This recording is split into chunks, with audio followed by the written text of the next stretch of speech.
All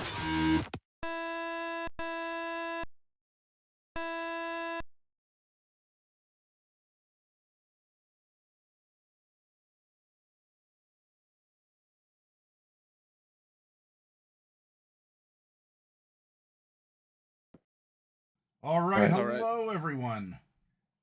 Hopefully you enjoyed the intro. It is high energy, and that kind of gets us in the mood for what's going on because, well, Night City's a place of high energy as well. So we're waiting for lethality to pop by at some point. Hopefully we'll have Kiri join us. Otherwise, we have 4 of our 5, and we can certainly continue on from there. So howdy to everyone. DQ, thank you for renewing the sub. 71, it's been fun. I mean, you've been in this for the long haul. I super duper appreciate it. Heretic Trance, thank you also for popping by, especially because I know that you were doing, you had the late night and then you had the morning shift as well. Coffee Cat's in chat. Well, geez, that's kind of a rare thing. We don't see. Oh my god.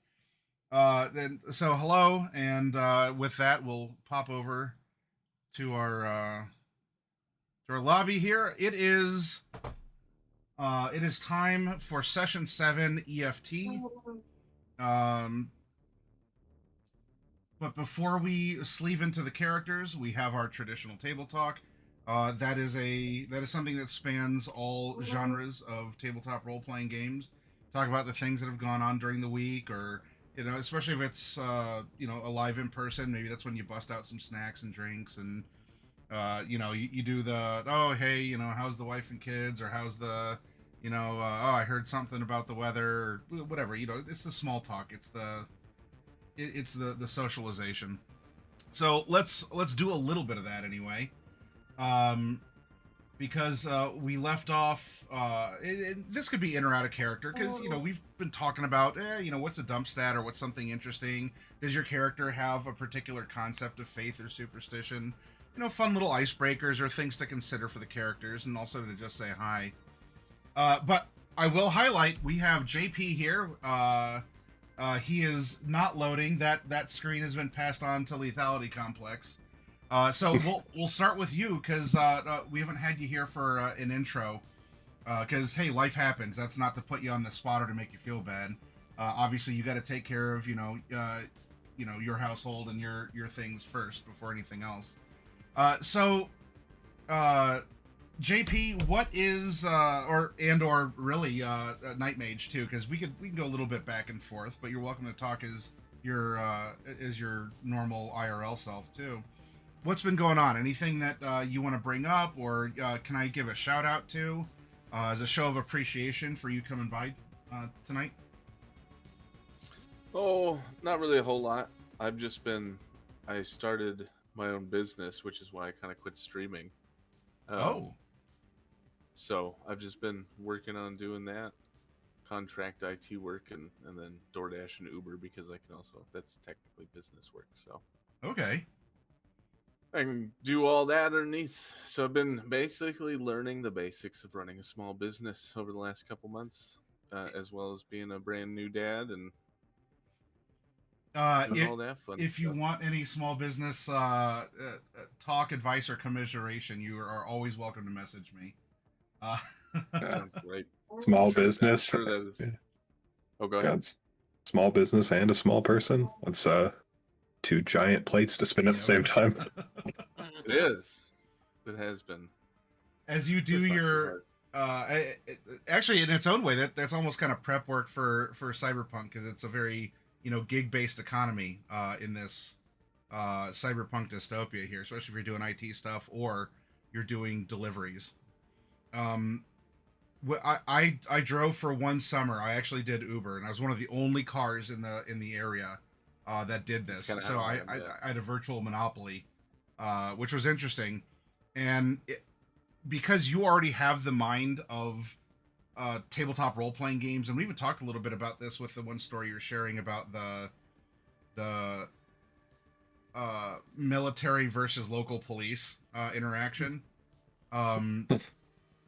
You can get a lot of interesting stories, and you'll meet a lot of interesting characters if you're giving people rides, or even if you're delivering something and you walk up to a house, it could just be decorations, or it could be, I don't know. There's just this really, they got a gnarly looking dog, might be really kind, but you're like, well, I never expected like a, a three-legged dog to kind of like jump out of the bush and, bark, but then it just like be the most lovable fluff ball or something. Like just the random stuff that happens that you never would have experienced otherwise. That will be excellent fuel for any other characters or campaigns that you run in the future. Oh yeah, it's always great. There's It's always already nice. a few stories. I got to meet a guy that ran like 6 different unions across the West Coast. Oh, So we talked for like 2.5 hours about different things that the unions do and don't do, and the realities of the union as they changed throughout the 80s and 90s.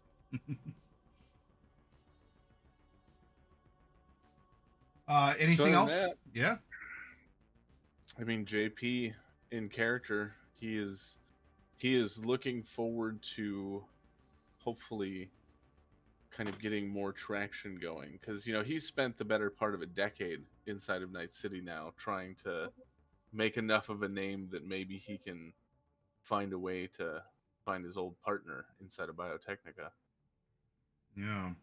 And now he's found almost the perfect crew for such an operation. They just need to gel a little bit more, to kind of firm up, and they may be the ones to carry you across that finish line. Excellent. Well, then we'll see what happens here as we resolve Mikhail and then look into what this electronic fair has to offer. You know what? Let's just go down the line of cameras from here. Let's pop from JP to Outback, piloted by Encyclo Chameleon. How can I shill for you? How can I be the voice in the crowd going, wow, that's awesome? Not too much. Guess I'm just gonna stream weekends these days. So Okay. look forward to ending Dispatch tomorrow. Is the full game out? Because it was described as yeah.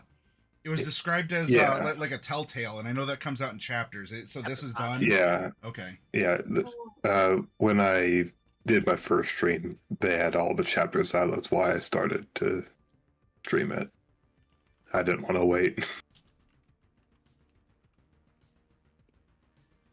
Well, I guess I did want to wait, just not in between everything. I might pick that game up too. It's pretty good. Yeah. All right, excellent. Well, I made sure to give you some shout outs here in our chat. So, for those of you who are here for our games on the Hero Zone, as others are stepping up and either maybe that they might appear on other people's channels, or they're running something themselves, or there's something else that they're doing. Strong communities, we support each other. You do business with people who do business with you. Shop local, that sort of a thing. I'll obviously be biased towards small businesses, which includes streamers as well. Whether they're approaching something as a hobby or they want to start up and see how far they can take it as a profession. And a shout out to you all in the audience then for being here tonight. Anything else then, Chameleon, that we can... you're in a weekly D&D game as well. That's on Wednesdays, correct? Yes, correct. And that's over on Naziro's channel. Correct, yes. And Naziro and, well, Chameleon, you often raid in alongside too. They've been coming into the channel for a great long while. I'll give a quick shout out also to, if I put the command correctly, Gaming Zeta _ I remember to do it correctly. Speaking of things from the COVID era, yeah, that's about when I started following here. And that right was during the original LOZ story. But you've since completed that. That was a multi-year campaign. Yeah. And then you flip things over, and now it's a low roll. And that's still going strong. Yes. Yeah. Jeez, that's a marathon of a session. And I hope it's been awesome. It's been going so long that just yesterday I hit 56 months subbed to Nezero. So amazing how time passes, and just Yup. all the life events too, right? Moving or family stuff. Uh, you know, just I've lost 2 dogs in that time. yeah, and that's part of it too. But well, it's why the friend groups like this exist as well, because we can get through it. Or if you ever are down and out about the loss of someone, or there's just something, I don't know, weighing on your heart, you can always go to your buds. Whether it's you vent a little bit every week during the session, or you can talk to them behind the scenes. So, but how much life has passed? Oh gosh. Well, thank you for adding one more week by showing up here to. Well, I was about to say ghost hunt. I guess in its own weird way, you can ghost hunt in Night City, but that would be more of a different kind of ghost. That would be more like D-Res, what she's looking Yeah, at. I don't think D-Res wants to be doing ghost hunting quite yet. Nope, she's don't like no net ghosts. She already thinks she's haunted by one. I think Outback probably believes in ghosts. You go out into the wastelands long enough, you see some weird stuff. And I bet there's still a lot of traditions that haven't been stamped out either by just modern secular soul crushing, dystopian Corporatism. stuff. Yeah, corporatism. Whether it's traditional religious beliefs, or of course, there's still plenty of native people that they've just existed there, and they might interact with the city or the conveniences, but they're still doing their whole thing. And also, just sometimes weird things happen because, for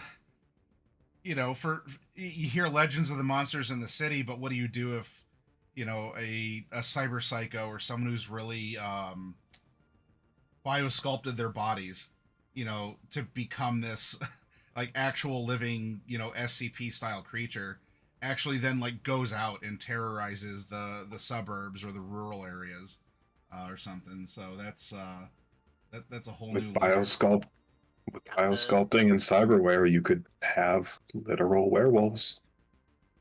Yep. And their exotics be like. I wonder if your horror movie was based on true events somewhere then. Who knows? Who knows? Only Mikael knows, because he's the one who made the movie. Yeah, but he kind of got a floor infusion into his face, so. Indeed. Yeah, well, it's okay. You'll check up on him here soon. Now, Gopher, speaking of gigs and going for stuff, how are you as primarily as the player, and then we'll worry about Gopher as the character. Anything going on in your world, Evil? Anything cool, or an interesting tidbit of like a factoid to bring up, or are you thinking about doing any sort of streaming or projects or things that I can shout out for you?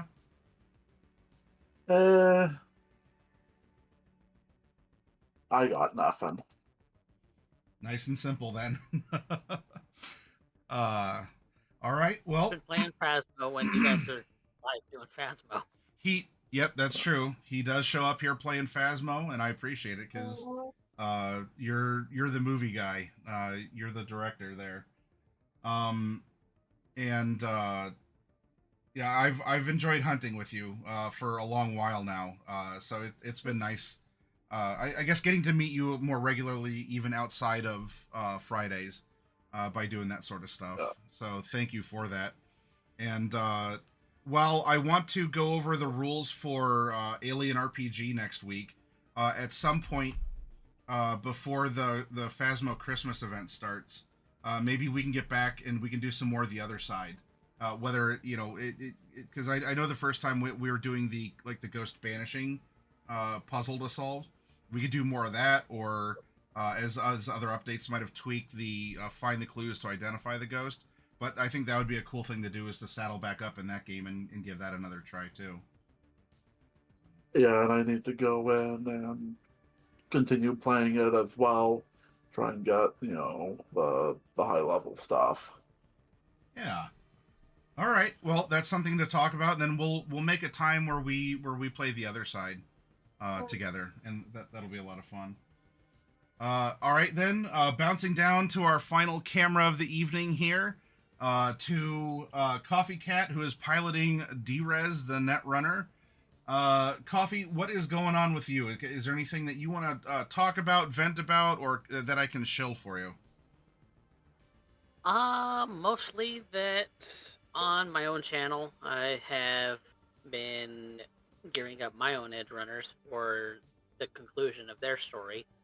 They're getting pretty close to the day in which they will be attacking their BBEG, which Oh. they've created themselves. So, we'll be on the lookout for that. We're a couple of episodes away from concluding it, and we may have a guest starting on Wednesday, and may ride out with us till the end. Okay. And so there's that for Cyberpunk. My D&D game on Saturdays. Well, one of the player characters just proposed to an NPC, so there may be a wedding in store, maybe two, because there's a throuple also in the party. Nothing's more fun. Nothing's more fun as a DM than getting to do the wedding episode. Wedding episode. Can Exactly. confirm. So Can confirm. Let's see. this time it's not going to include any Shadowheart priests. Okay, it's going to be You gotta flip. 100% I mean, Yorn hey, Empire and Kombe and you know, something a little bit more like Spanish or Japanese in style. So I don't think I have the hat around, but I had a hat Nope. for it. I mean, as the DM, you just gotta flip the coin: white wedding or red wedding. damn. So then, But, exciting stuff there, and but now D&D is in the home stretch, right? It's not on the final episodes like Cyberpunk is for your your Night City Stargazer. no. But it's They the final run, right? They know what they need to do, and we have characters that are like 13 plus, and so Yeah. we're intending for the game to go to 20. So we're in the like last half of the levels for the characters. I run my own convoluted experience pool because I'm DM and I say so. So it's not truly milestones, but I do have most of the say in how much experience they get. Yeah. So that's kind of how I run the experience of the game. But that's kind of like in its the characters know what they need. It's just a matter of figuring out how to get it. So they haven't really put any clues together on how to get it yet. So they're still doing some exploring of that. Probably going to be spending some time in the very near future exploring a dragon graveyard to find out some of those clues. So we're going to be going to the original setting of the game that Maddie run, and kind of venturing into one lesser explored regions in that area, and so that's what we're gonna probably do in the very near future once the crew has built up their base of operations and started flying their airship everywhere. And don't That's forget fun. our Comfy Thursdays also as well, part of your channel Yes. activity. Which has kind of inspired me to go back to my single player run and start playing it again. So So I was playing my single player a little bit today and yesterday. Oh, so- okay. Well, is that anything that that you're going to broadcast? Are you keeping it personal, or are you going to broadcast it on your channel, or just like on Discord only, sort of a thing? Or Yeah, I'm keeping it personal mostly. If I decide to do any streaming, it'll probably be on one of the various Discords, probably Derek's that Okay. I join. But primarily, it's also my cozy game in which I do play it some of the time personally. I don't find myself to be a very interesting game streamer, so because I'm a little bit like focus mode. I'm a little less talkative. all right. So I'm not nearly that interesting when I'm playing video games unless I'm collabing. But so single player playthroughs on games just really isn't audience draw for my channel. Okay. But the collab stream that we do on Thursdays is I guess a good jumping off. We share chat. I so. certainly ask a lot of questions. You do, which is fine. I'm okay with it. All right. Well, hey, we As might many be joined. people with Stardew Valley, What? many people with Stardew Valley do, we consult the wiki. Yes. Yeah, I had that open last time too, just to see what was going on. We might be joined by a lethality soon, but in the interest of keeping things moving, to give you all time to talk to Mikhail, like I'll load up his camera when he is in. But let's get back to things here, as where we had left off was, well, we did a couple things. We had a meeting with JP at the Golden Dragon Tea House in the Little Kowloon like series of stacks, where you had gone over the scream sheets here. As it just so happens, you have a fixer who seems to be of good temperament, might be a good fit for you all to work with. He pulled a couple things that might be good as jobs for you all to do. Besides, each of you are functional enough, you could always find some downtime activity. Well, the dice said 2 of you wouldn't really be able to this week, but there's something that you might still be able to do. But if you want the bigger pay, there are other things that you can look forward to. And so after some conversation, going over, so this corporation's here, or, kind of hemming and hawing about things, you have chosen, you haven't gone to sign up for it yet. We'll get there on Wednesday. But the idea was to go to the Night City Electronic Fair. And from there, you would be determining what it is you want to do there. Because they need people of all different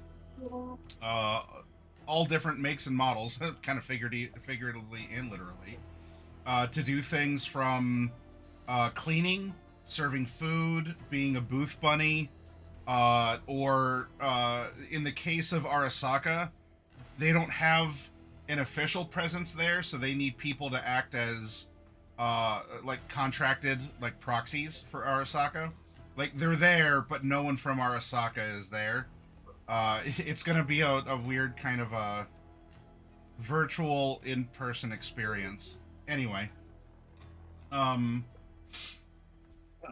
So that was the general idea, and we're on Monday before Tuesday, when you're going to meet when you're presumably going to meet Mikhail after getting out of the hospital.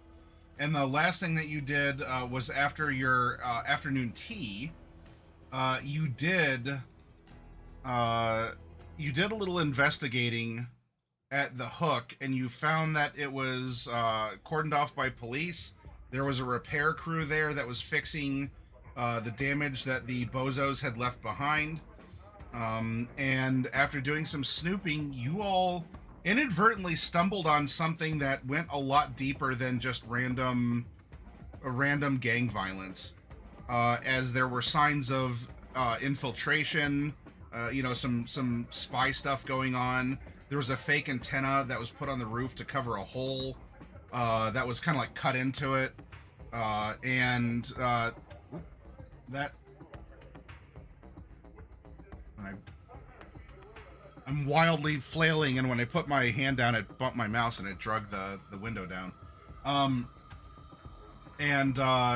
Then the bulk of the investigation ended up in the back room here, where you were piecing together the mystery, because there were some bullet holes and the door was open, and how did things time out with the explosion and what all was happening there. And it seemed like you gathered enough clues that you may not know with 100% certainty, but there is a strong inclination that you know what happened, even if there's a couple things left out, like who or why, things along those lines. So this is where we had left off last time. It is Monday. This would have taken some time. I'm going to say it's getting into the evening, as it's January. In fact, it is specifically still January 7th. I'll say that the sun's getting ready to go down. The weather wasn't too bad, but well, you all were kind of together. The group had split, but it was a bit of a weird split because it was Kiri and Drez. Like, Drez went in through the secret door, Kiri went in through the ceiling, and then Gopher was there too, right? Outback was staying in the car as a getaway driver, but JP had split at the tea house and had gone to do his own thing. Yeah. So that's the status of things. So 4 of you are close-ish, and of course, all of you have JP's number because he very responsibly handed out business cards to you all when he first met you. Oh no! With what we found, he's getting rung basically immediately. Yeah. Yeah. Let's grab your camera link and get you set up. Yes. Now We that have my a phone is solo. right on the button, I'm awake. Control V that camera in there, and then we're gonna turn off our. Yeah. There we go. Although, wait, why don't I have a? Why don't I have a Drez on camera? I think Coffee Cat went AFK. Oh, Something like that. okay. Or maybe an internet Yep, I went bloop. AFK and turned, okay. No, I went AFK and turned my camera off for a second. Oh, got it. Okay, no, that's fine. Sorry if you said something and I missed it as I was. No, I going typed on. it in our Discord, so Oh, all right. so as not to interrupt. Okay, well, hail, the gang's all here, if only now electronically.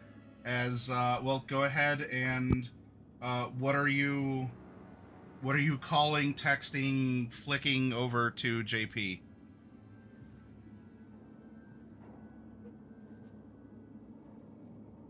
So, Kiri,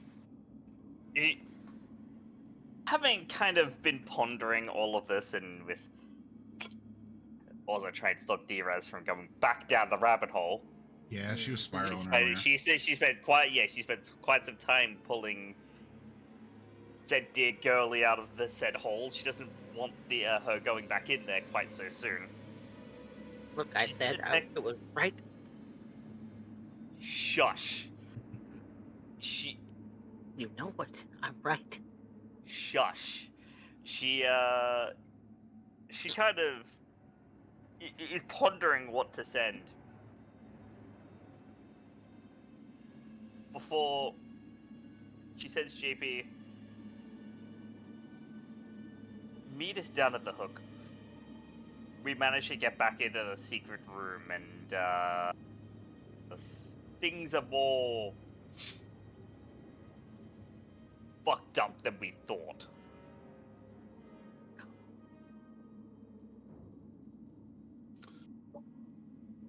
It takes a little bit, and then the response back is, "What do you need me at the hook for? Just take some pictures or gather whatever you can." You even sent him a picture of the interface console with the holes in the front of it, away from the door, and the hole in the ceiling. She goes, "No, I think you need to come down here." You're great at photography. What do you need me for? Just keep taking pictures.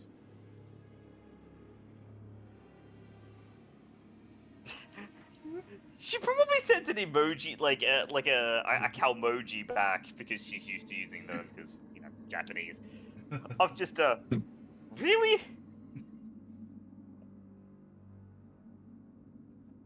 And Your avatar was was it a shrine maiden with a kitsune mask? yeah, Okay. like a small chibi shrine maiden with the kitsune Okay. mask. And she D-Rez probably designed it. yeah, she sends a text that's like, "Yes, I tend to be rather good at taking photos. However, there's things that we need to talk about this in person that I don't feel comfortable speaking about over the holo. Well, then, pick a place to meet.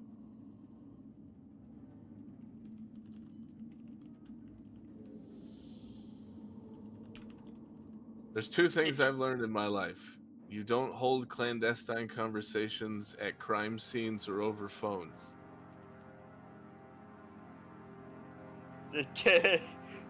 There's a cow motion that comes back of the avatar just nodding his head. Yeah. If it's available, we'll be back at the tea house. Give us an hour. We'll get a booth. You about to know. And honestly, That's he's ki- been here this whole time, just chatting the old lady up. Pimp can't penia see So as fair Kiri kind of disappears. zones back into the physical realm, we're meeting JP at the tea house in an hour. Okay. Snag a photo of absolutely everything you can, and then we're leaving. And Kiri already has been with her external agent. She snapped a photo of the ceiling, she snapped a photo of the booth, she snapped a photo of the seat, she snapped a photo of the console. If possible, Drez is going to take a snapshot of or a screenshot of what she sees in the virtuality with the architecture basically not being non-existent. Oh, all right. If Like that's a the thing yeah, she like can a screen cap. You're gonna like bring up the shell because all the containers were there, but all the containers were empty. Mhm. Yeah. Okay. And while they do that, I've got a little roof jaunt to do to go check to see if there's blood up there. Okay. Or the athletic one.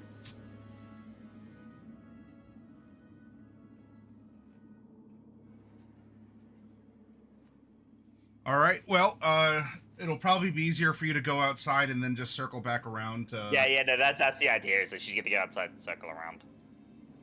All right. So for the interest of time, you've stated your intentions, and that you're gonna meet JP back at the Golden Dragon in an hour. There are a few streaks of blood in that crawl space in the ceiling, kind of that maintenance, that Jeffries tube Yep. that I described, and Yep. on the roof. Now that you're looking really closely, especially around where the footprints in the gravel on top of the roof were, you can find that there were just a couple little like granules that had blood on it.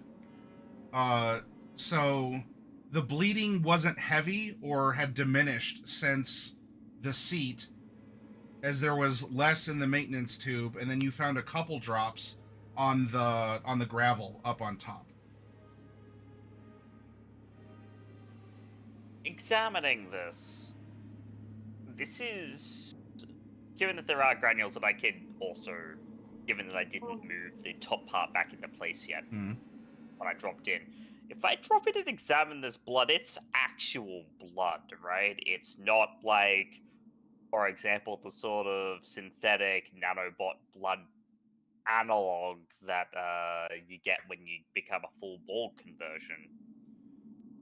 It appears as if it's normal blood. You don't have like a med kit or something out here to do whatever. I can't test it, but that's fine. It's super obvious it's not like the fake blood. Maybe there's some hybrid component to it, but it's not artificial blood. It is more in the realm of real blood. Okay. And yeah, Kiri would trace this back, like basically back out the top, and she'd move the antenna back in place, so Okay. that nothing looks weird from the top. Yeah. Is the antenna actually connected to anything? I don't remember. No. It's completely It's hollow. just Uh, a dummy thing. yeah. So what happened is a quick hole was cut in the roof, and then that was used for ingress and egress. And then to make it look more normal, some strips of metal were like glued to the inside of the hole, and then a shell, like an antenna casing, was placed over the hole. That. Okay. And she's snagging photos of that. Now, given that there's only some granules at the top saying that, yeah, the blood loss kind of stopped as they exited the crawl space. Hmm. I imagine this would probably be something in the vein of a... Where is my sheet so that I can remember the skill? Because I don't have the skills in this game completely memorized just yet.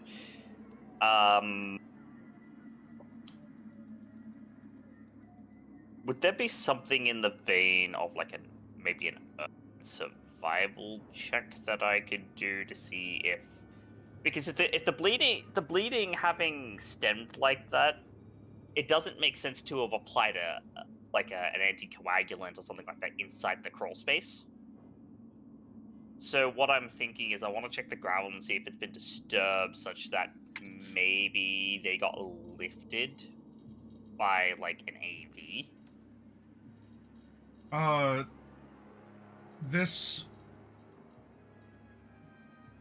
This would be a medical skill of some kind, depending on the type you use. That would flavor your information. There's first aid and paramedic. Hmm. Yes. If it's one of those, I can do one of those. Give me just a second, I just need to refresh my character sheet because it logged me out of Demiplane so that I can actually have a look at my skills properly. Does that for me every time. Doesn't do it for me every time, but it does it for me sometimes when I don't look at Demiplane. Hooray, Doesn't technology. seem often enough. Yep. No. Because I also need to adjust these back. Yeah. I was thinking criminology would fit there too, but Possibly.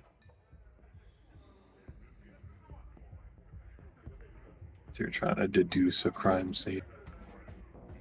Yeah, be Criminology. paramedical first aid.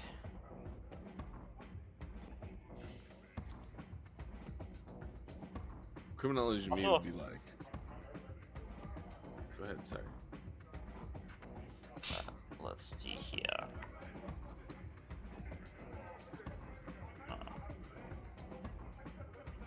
Yeah, I'll make this a first aid check.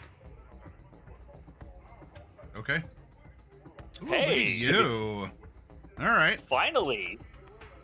Nice. Good Let's get it, first kitty. roll. Everything's going to be terrible after this. Oh yeah. Shut up. Shut your mouth. Shut your mouth, Chameleon. It's more checking. It's like, and like anticoagulant wouldn't make sense to just go ahead and apply because that's a thing that you gotta like inject or smear over a wound. Like with an Which you air hypo or wouldn't- something. Yeah, which you wouldn't want to do whilst crawling through a crawl space that might just reopen the wound and make you bleed worse. So it's either applied out here or they got airlifted. Beyond any sort of an injectable, it's not like you found a discarded like some sort of like a hypo hypo. spray or something. With your first aid, if this wasn't some sort of a critical wound, then this could have very well have been it was packed so that the hole was plugged, maybe for later. Because the blood was diminishing, so obviously something was staunching it, or there might have just been something physical like a tourniquet that was slowly, that was turning off Yeah, the blood compression. supply. So nothing medicinal, like, and especially because first aid would be more about these physical treatments anyway, because that's more the common stuff that you would have in first aid. Whereas like paramedic would be a little bit more advanced, or might let you dip a little bit more into some advanced drugs or techniques. But first, it would look like that for a gunshot wound, and hey, any edge runner of your tier and greater would have first aid. That's a requirement, right? You can't live in this city without being able to treat yourself. So People get shot all the time. yeah, it would indicate that this person would be a professional like you, would be able to treat a wound, and also have been prepared for something like this, because you don't just find gauze or a tourniquet or something like that lying around. I mean, maybe if there's a first aid kit that was open, but there was nothing like that you saw. So this person would have a degree of self-care, be prepared for it. So this very much seems like a professional doing a planned job, and not just, I don't know, a street rat who was playing on the roof and found an open vent and caused mischief, or was trying to be, I don't know, an up and coming punk or something. This indicates that this was planned and was addressed for being shot. Locked. Yeah. Yeah, well, given that the sheet is still locked, they either climbed the roof like I did, or they flew in. Which means either this was a high tier edge running team, or this was a corporate job.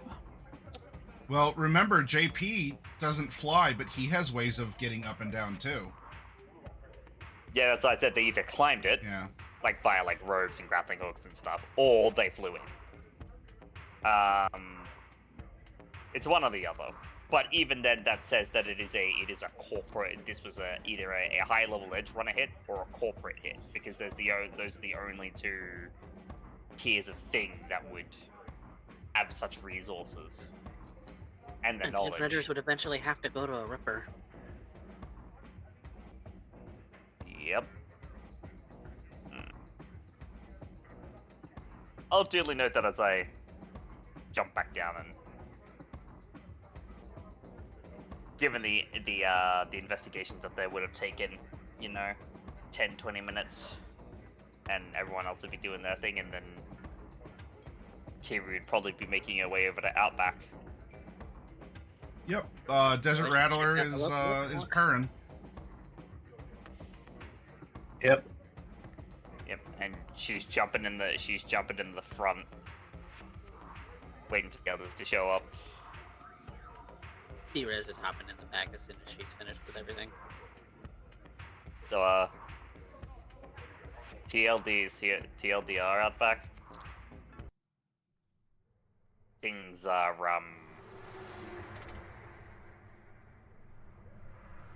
getting freakier and freakier with this job.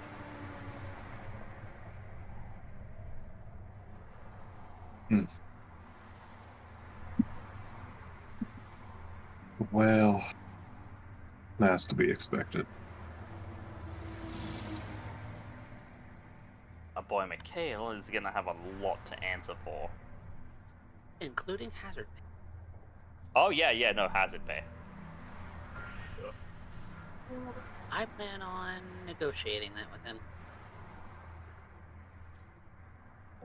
With JP. But yeah. Yeah, JP is going to do the talking, because if anyone else does the talking, they're gonna fumble it, and if I do the talking, he's not going to live. Look, I'm pretty good at this sort of thing too. I never said you weren't. But this is, what's the word we're talking about? I Delegate. haven't bungled a negotiation yet. No, but our general tier of work is odd jobs. and we're talking about negotiating up because an odd job that we were doing basically had at least a corp or something of that level get involved very, very quickly.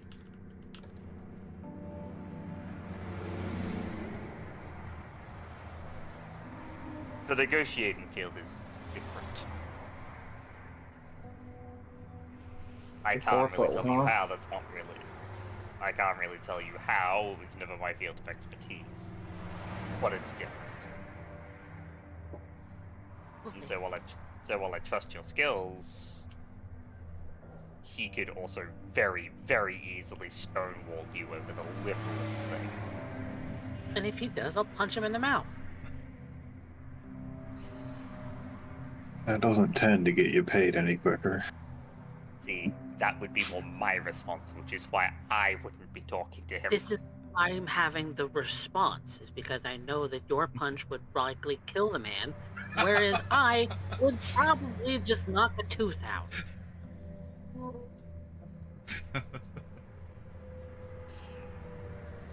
You know what? You're not incorrect. Let's just See, I'm right. I'm right about everything regarding this job. Let's just see what JP has to say about this. Given that he was also in the crossfire, I think he should know the depths of how far this goes. I agree. And hopefully not get gunned down by trauma team on accident or something. Ugh. I don't even want to meet Mikhail at the trauma hospital. Are you kidding? I'm not gonna get gunned down by trauma team. They stay They on carry standby. guns. Yes, but they stay on standby at the hospital. They're not on active duty at the hospital. They're under care of doctors. Outback, while they're talking, I need a true. perception, please. Lovely. Okay.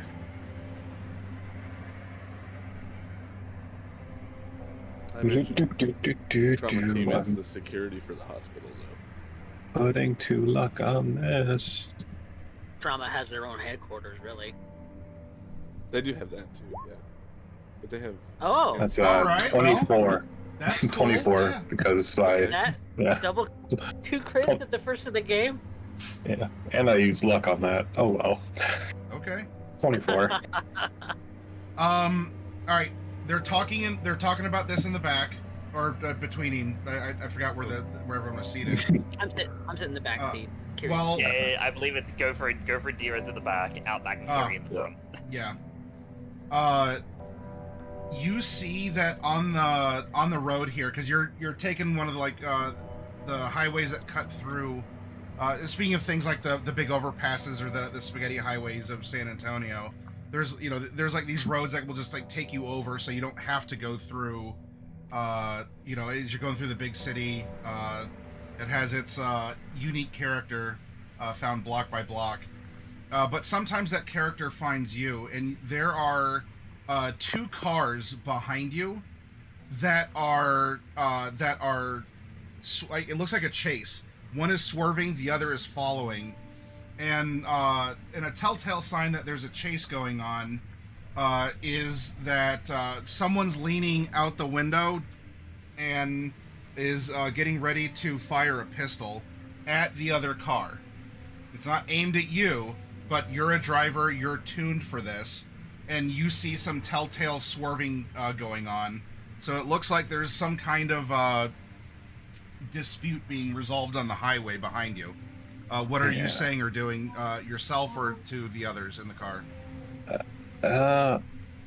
With that perception, I can make another check if you think. Can I tell, like, obviously, different gangs, different colors, different gang signs. Can I tell who's shooting at who?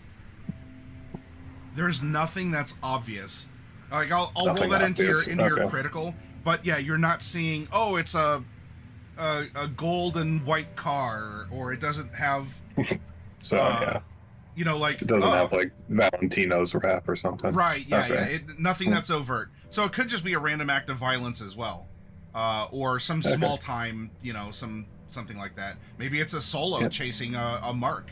But this is something that, questions you're gonna have to answer or address it in some way because the chase is coming up quickly. And you can decide if you want to let him overtake you or like fall back or I don't know. This is your show, but you see this coming up quickly behind you. You want us to deal with it? Y'all got your seatbelts on? Hmm? I'm going to move out of the lanes that they're going to be going through and starting to speed up to keep up with them because I want to see what's going on. Okay. Seatbelt. It's like active 100%. active rubbernecking. You want to keep up with the potential disaster, and Yeah, Yeah. basically. And D-Rez is peering out the back window just to see what's going on. okay. Yeah, she's short. That's exactly what she's doing. But she's got her seatbelt on. She's prepared to. Outback starts doing the thing that's done in every Fast and Furious movie, which is an unnecessary amount of gear shifting.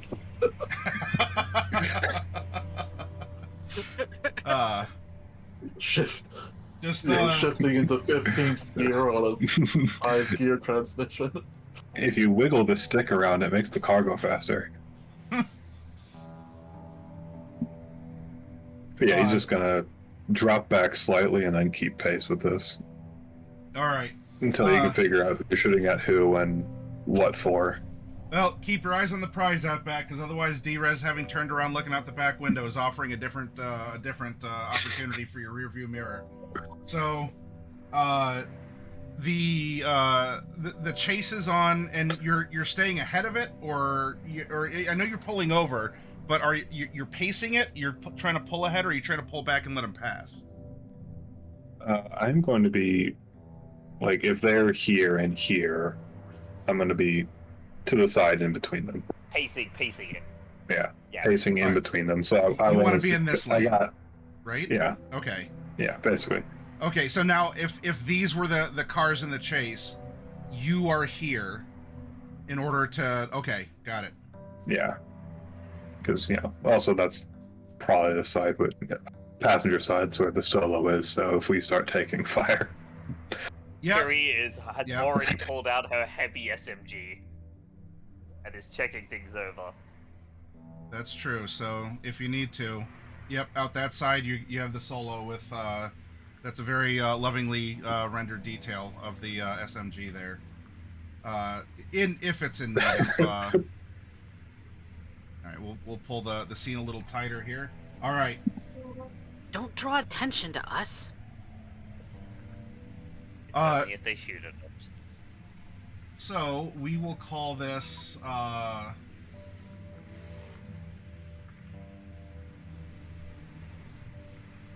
We'll call this the target car, and then we'll call this the. pursuers. Yeah, actually, yeah, pursuer. There we go. Target. So as you move over, target comes up, and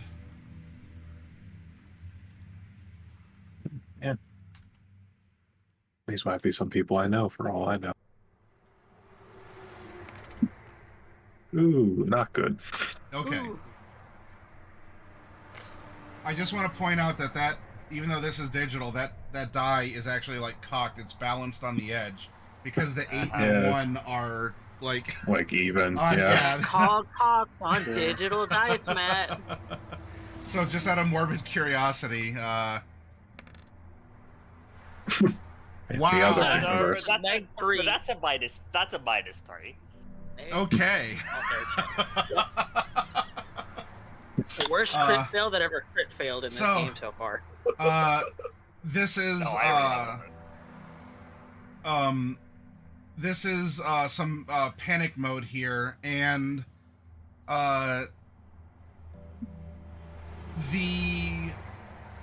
without any kind of I guess special recognition, target car, you're over to the side, but you're also not quite slowing down. Target's getting shot at, and so target car is going to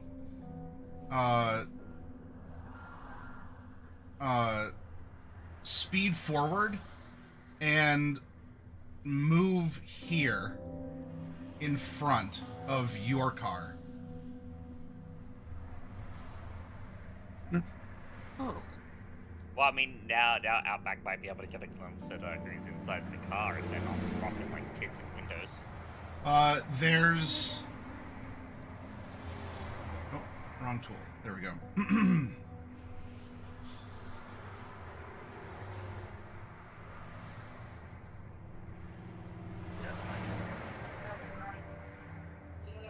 Pursuit car begins shooting, and as there's, you're not being brake checked or anything, but it's pretty clear that you're just some rando, so whoever target car is just using a random person as cover in this case. Now, as I prepared ahead of time, and I have the weapon type, here we go. Oh no, I am not okay with that. I need Alright. to roll my own smart machine gun. Oh, it's smart, so they won't hit me. Or not a sub. I'm sorry, SMG is... It's gonna Yeah. be a smart rebuild. Oh, Smart smart weapon? I want that. Hold on. You have a chance to get your hands on one. True, technically. Just need to buy a rebuild. Okay, let's see. Yep. Gotta remember, I got just compact. I could turn my Okay. Personally, I was thinking that the rebuilds would be done by our tech, because it's like it's not quite the 70s yet, so I wouldn't assume that they're quite mainstream. But that's, I mean, go for it. Yeah. Go for it. Yeah. Okay. So, Wow.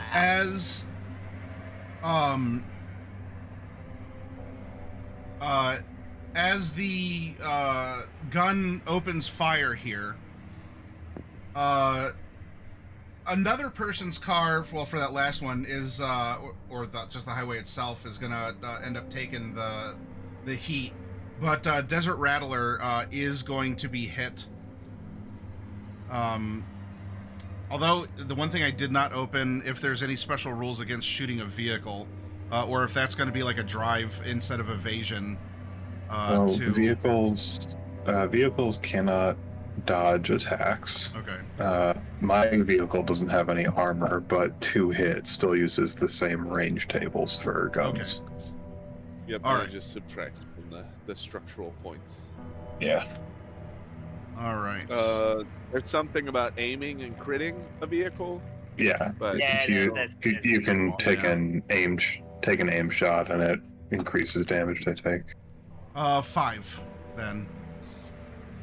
Okay. Ting ting ting. I can't actually do the appropriate amount of damage because for some reason it won't register the 20 extra that I have. And I'll just mark it down. put it in a note or something. I'll just mark it down, and then I know when I get to 30, I just go back up to 50. And that's my actual HP. Sorry about that. There was two shots. Okay. And then Desert Rattler takes a little heat. Something somewhere else does, and you currently have target car. Since you're moving pretty quickly, target car has positioned itself in front of Desert Rattler, and is using you to try and get cover from Pursuer. We're over to you, Outback and crew. What are you doing in this case? Alright, what do y'all think? I can pit maneuver that guy, I can emergency brake check the guy behind us, or I can just get out of the way. Just let him pass. Alright. no. Fuck them both. Pit this guy. I'm dealing with the other ones. Okay, I guess then I'm rolling down Kiri's window so she can return fire to the guy behind us, and I don't believe there is D-Red just Established. rolled her eyes. maneuver. If Yeah, they hadn't, no. if they hadn't hit, she would have been willing to just let bygones be bygones. But no, these guys in front of us are trying to use us like a human shield. These other guys aren't aiming properly. Nah, screw them both. Yeah, there's not a listed maneuver in this for a pit maneuver, but I don't think it would be any harder than like a DV13. What, like, can we reflavor it as something that already is in the list of maneuvers? Like, is there it? The list of maneuvers are it's kind of a swerves, ram. swerves, sharp turns, emergency stops, bootleg turn, jumps, landing an air vehicle, or doing a acrobatic maneuver in an air vehicle. Okay. Ramming is basically just treated as a melee attack, I believe. Okay. Let's see. Whenever you drive a vehicle into something with HP, both my vehicle, pedestrian, piece of cover, or other vehicle takes 66 damage, and everyone involved gets the whiplash injury.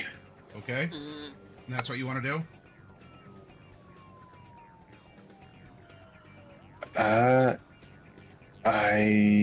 I guess that's what we're gonna have to do if we want to pit maneuver this guy. Let's see, dodging a ramming vehicle is DV13 Dex plus evasion plus 1d10.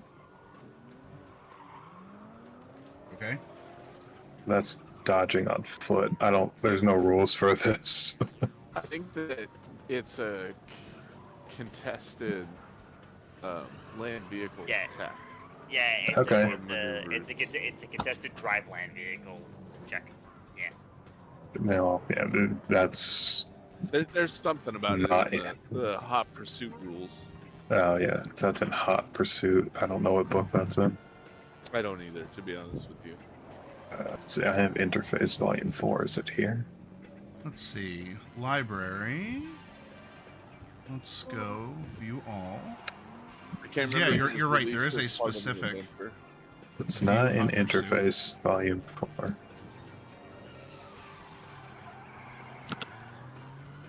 Let's see. The chase, the rules. This is a little more loosey-goosey than... like, I don't need a complete, strict Setting bunch of of the stuff chase, here. chase rules, positioning, actions, maneuvers. NOS pit maneuver, DV15. Ah, there okay. we go. All right. To be adjacent to the target vehicle, which, whatever. We are. Use a tap target vehicle, deals no damage, causes it to wobble, end of the round. Target operator makes a position check. Oh, God. Oh, God. These don't. And this These is why are- whenever I was running Shadowrun, if I had a Rigger in the party, I had Rigger 5.0 open on the other screen at all times. This implies that we would be doing the entire Hot Pursuit chase rules rather than just what we're doing. We'll come up but with something on the DV fly 15 here, yeah, because we're not doing the Yeah. full chase grid. or anything. DV15 drive vehicle Yeah. then. Okay. Basically, I would interpret its rules is for this loosey goosey thing is you start the pit maneuver and then they have a chance on their turn to correct. Well then, here's my drive land vehicles. I think I get a DV15. Jeez, yeah, I think so. That- Man, this is what we have a Nomad for. Driver extraordinaire. Yeah. Yes, the most thrilling maneuver ever. Lightly tapping their quarter panel. Hey, you're going at a highway speed. Yeah. Yep. It's not the most thrilling maneuver, but All right. very easy when I'm a So- nomad. Target video gets tapped. So during the maneuver, then, Kiri or anyone else, are you doing anything, or are you waiting for this to resolve? Oh no, I'm Yeah. popping out and shooting at the pursuers behind us. They shot at Actually, us, so I'm shooting yeah. back at them. Actually, fun question. Does anyone here have less than a base 9 drive land vehicles? Because if your drive land vehicle is lower than a base +9, you don't know how to drive a car. I think Maybe Me? most of us. D-Res Wait, cannot drive. Nope, she has never driven a vehicle or had the Mine is a necessity to do so. mine is a +9. Okay, so at least if I get injured, someone can handle the car. My drive land vehicle is 10. Okay, good. Yeah. Anyone who doesn't have a base 9 or higher has to make a DV10 every round they want to drive. All right. Because you're doing this during the pit maneuver, make your attack, but we're going to count it as whatever like the next range increment would be up, to account for the wobble or the weird repositioning you're going to have to do in this active time event that is all this is happening simultaneously. So if you need if you need like a 15 because this was actually you only needed you have an SMG too, right? I have a heavy SMG. So A heavy, if they okay. if I think the ranges are the same. Yeah, Okay. it's the same range. But basically, what that means is once I go, Because they hit me on a 14. Yeah. So Yeah, so you so it would be the 13, the 7 to 12. So this would count as a 15, the 13 to 25. Not a huge difference, but it does make it more difficult because of the wobble. yeah, oh good. DV15 is fine enough with me. I'm trying to keep her steady.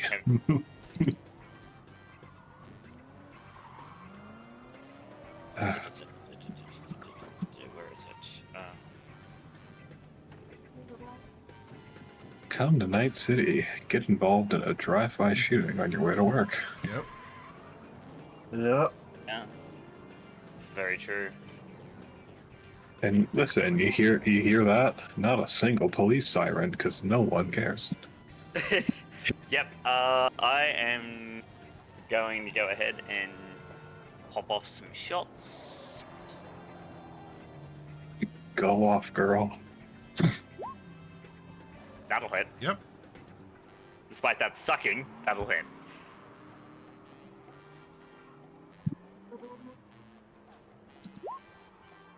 And basically, as they're she's firing and she definitely hits. So I will note if they don't have bulletproof windows, windshields are not cover. Yes, no. Glass is not cover unless it's bulletproof. Pew pew pew. Or it's the other thing is like super heavy tempered glass is like the kind that you'll find on like the sides of skyscrapers is cover, but it's like weak cover. But yeah, basically as they're popping up, I imagine she pops out the window and probably says something in Japanese. D-Res, you probably hear it be like, "What the fuck are you doing?"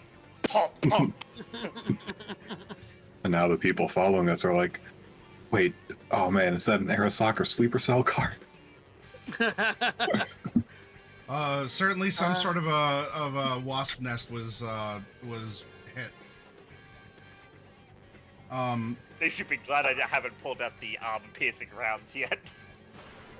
All right. It's not even my car is armored, so. D-Riz is gonna try something a little bit Hmm.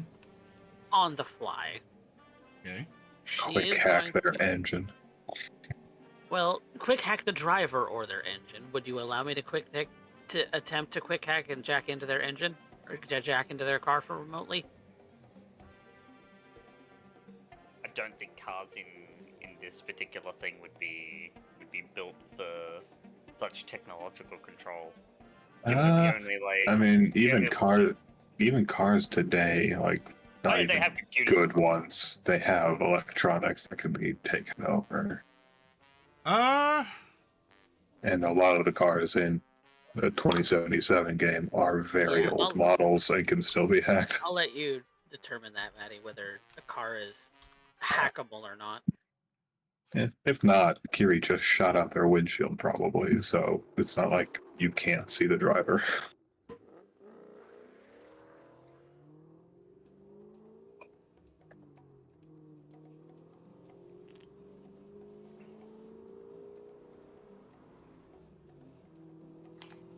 I would say this particular car is not advanced enough. Like this wouldn't have like this wouldn't really have like a network access point. This is you know, Because of course I still would need to be able to see it too. yeah. So with not knowing, I guess, where the point is, if it has it, it probably doesn't. Like this is you're not getting. And I don't know the first thing about cars. Yeah, like if this was like a corporate limo or a military or police vehicle, obviously those have networks because they're constantly communicating. Even like a media van, They got right, tactics. with a big satellite got dish or tactics. something. This is some randos shooting it out on a highway.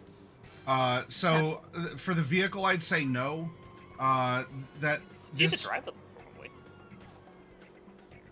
Yeah, I think I want to try and jack into the driver to see if I can then quick hack him.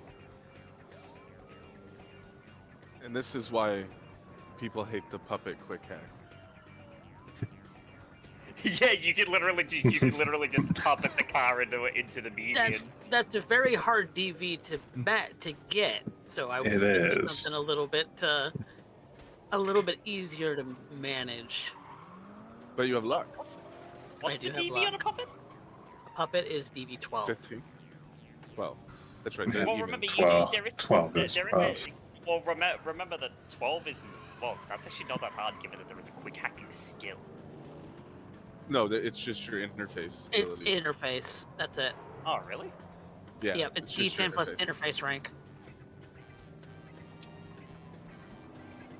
There's no skills involved in net running at all. There is I think there's a cyber deck that you can buy that gives you a +1 when quick hacking.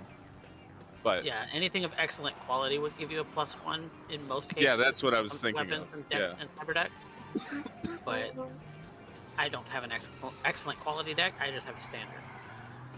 Oh, is it?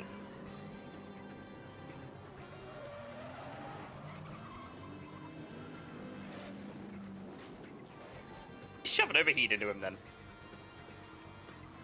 It was either that or I was going to make an impaired movement or a lure. That would be lure. Kind of would be hilarious. It's like, hey, I'm outside the car, and he just opens the door and bails. Oh, I really want to get outside of my car right now. Wow, that asphalt is moving very quickly. I don't think you Yeah. can use lure to put them into danger, though. I think it's Yeah, different. no. Probably not. No, yeah. It would probably just make them try to speed up and ramp me. It's like they're compelled to investigate a noise. Or a phantom image. Yep. So I am going to attempt to quick hack the driver. So I'm going to, with my worm rest, attempt to breach him backdoor into him.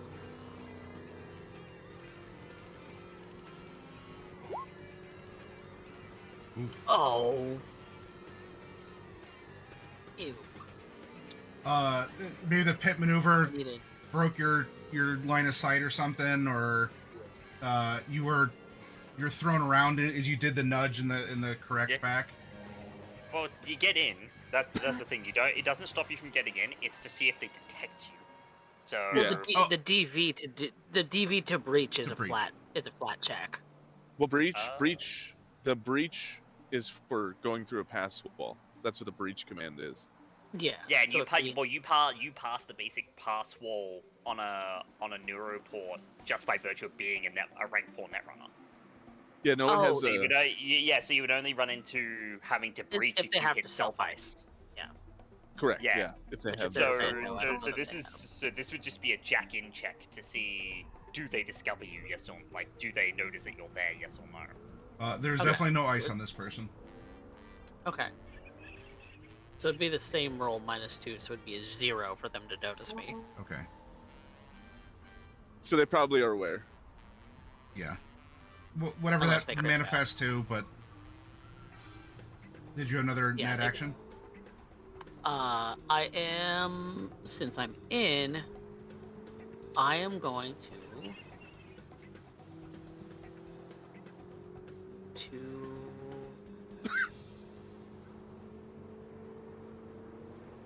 do I know if they have cyberware?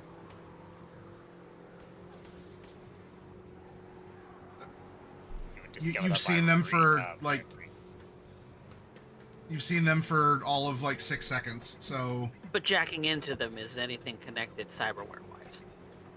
I think that Pathfinder is used for that.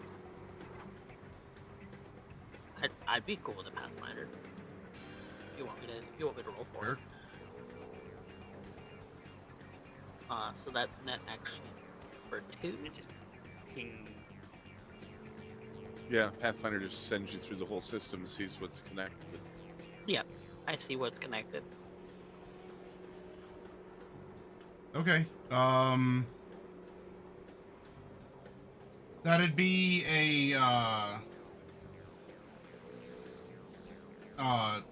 what Outback, what's the you have a reinforced spine or something, right? Yeah. Yeah. So there's that, and well,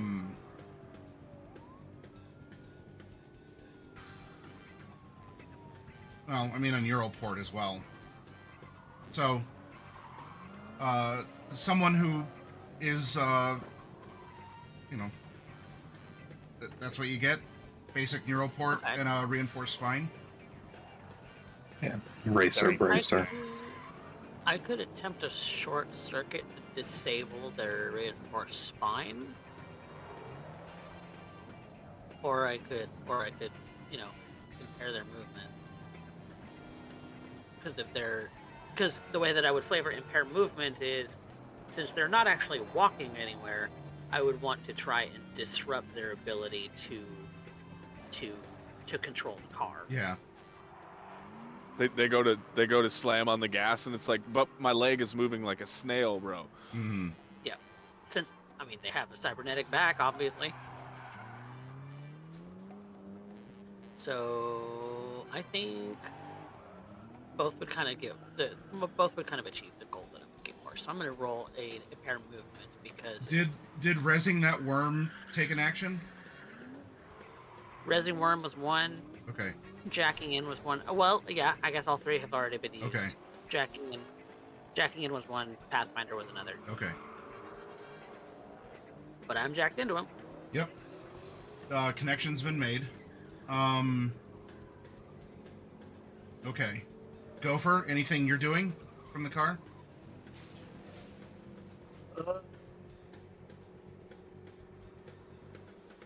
I think this round I'm going to sit out. Okay. Probably going, what the fuck? I'm in a car full of lunatics. What the fuck these people doing? Hey, look at, is this really necessary? I mean, D-Riz asked Yeah, the same there's no way thing, that's but gonna Kiri happen, made a so. decision. All right. The target car fails to correct by a long shot, and so starts a spin.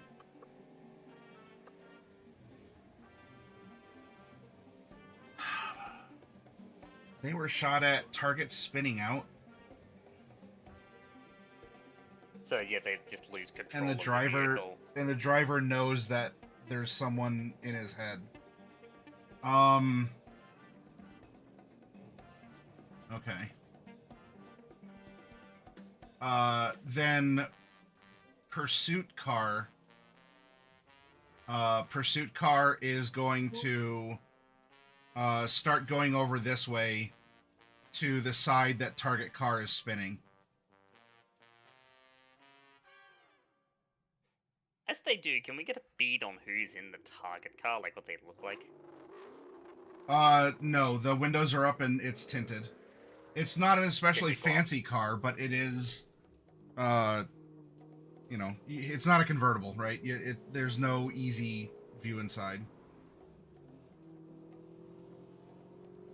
Well, that depends. Did the window get shot out when Kiri landed her shot? Not on target, because that was against pursuer car. Yeah, she Oh. shot the guys behind. Okay. There are a couple bullet holes in target car, but nothing that would have shattered a window. Okay. Yeah, okay. All right. So target gun spinning out. Just to Pursuer clarify, car is having issues. am I jacked into target car's driver or Pursue. pursuer Should be car's pursuer. Yeah, driver? pursue. Okay. Yeah. Just So wanted to clarify that. I didn't clarify. back to car, back to Desert Rattler, or Dust Rattler. Dust Rattler. Yeah. All right. Target has, is succumbed to the pit maneuver, is going off to the side, and you can see in your mirror that Pursuer is also like slowing down and going to the side. What are you doing? You really want to keep fighting these folks? I'm gonna. Kiri. Curious, kind of assessing the situation. Probably not the best idea to just hand over someone. My issue's more with the people who shot at us. All right then.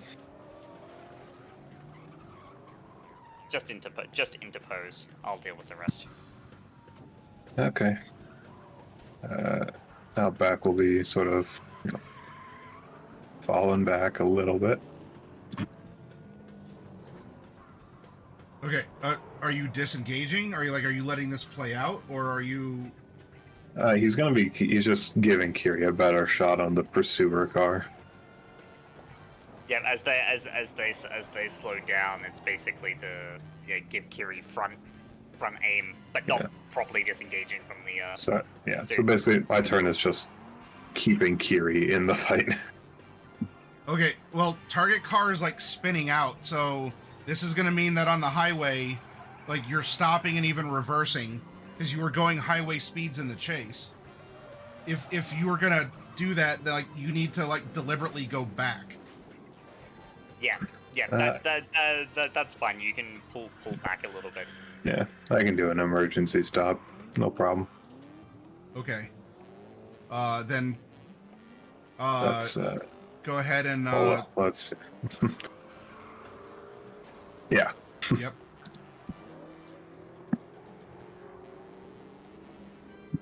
Okay. So you stop. You slam on the brakes.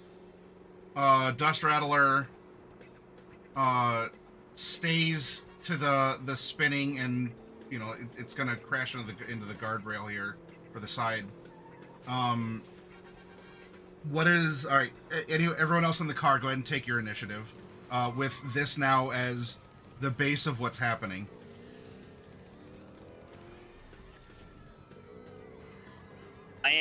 I'm going to hold an action to fire the gun at Pursuer if they even so much as breathe wrong. We love car chases. D-Riz is going to try and impair the movement of the driver so that he loses speed or something at the car. And that's a DB6 CAC. Yeah, let's go. I crit.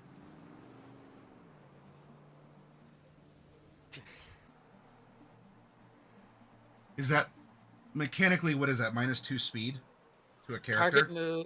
Target's move is lowered by 1 for the next 60 seconds. Move by 1. Okay. Which is 20 rounds. Yeah. In. So. Okay. Any other net actions? I can only quick attack a target once. So I would once per turn. So I can only really do a couple of other.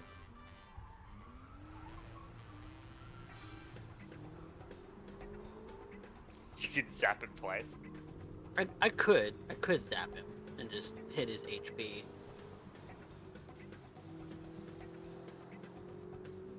Yeah, I think for my other 2 actions, I'll just use a zap.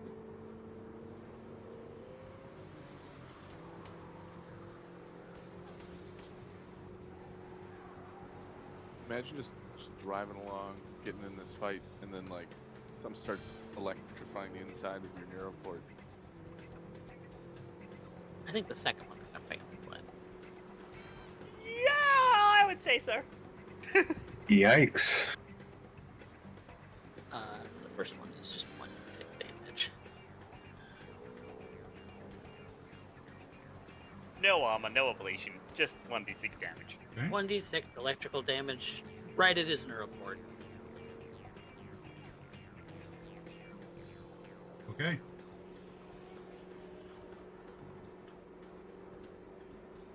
He gets zapped and his movement's a little bit impaired.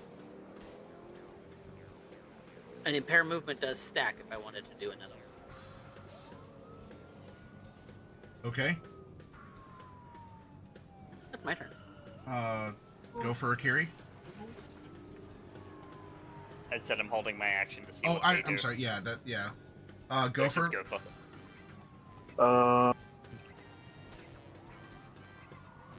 I'm gonna sit out. Okay.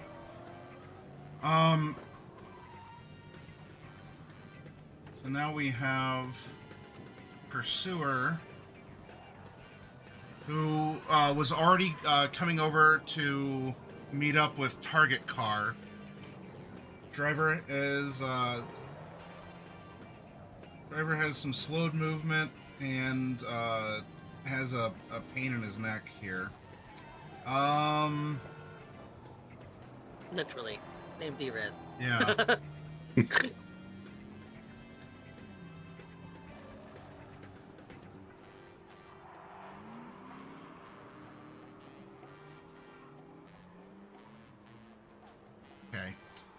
They are going to attempt a break as well. What was the DV on that? Was that 15? The DV on an emergency stop is 13. 13? Okay.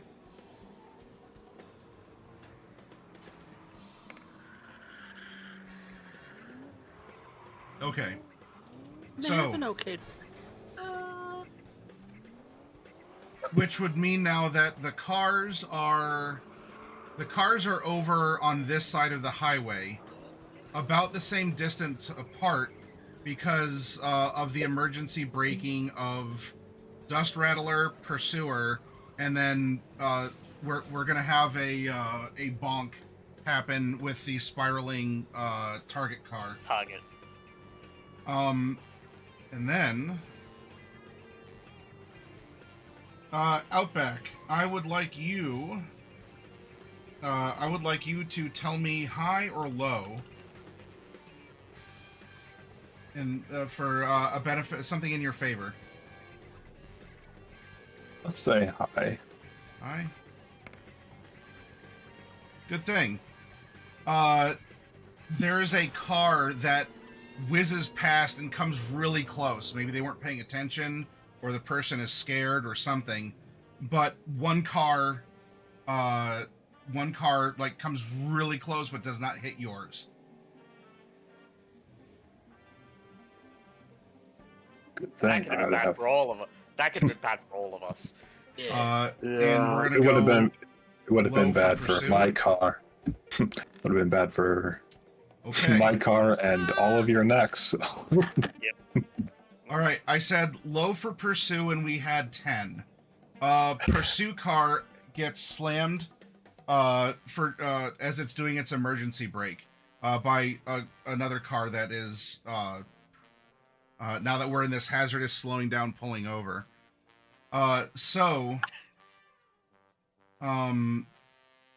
We've created the traffic jam for today. Since I can't move the static images, I'm simply going to say that Dust Rattler is somewhat wedged now again between target car, which is spiraling and is going to hit the sidewall, and the Pursue car that was emergency braking until it was given a shove from behind forward. God damn it.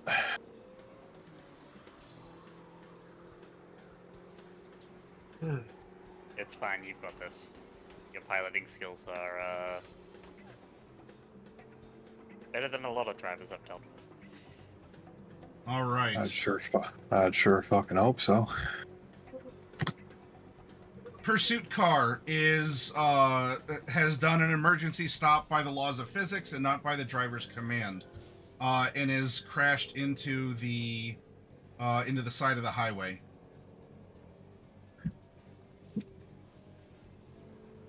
Well, that handles that.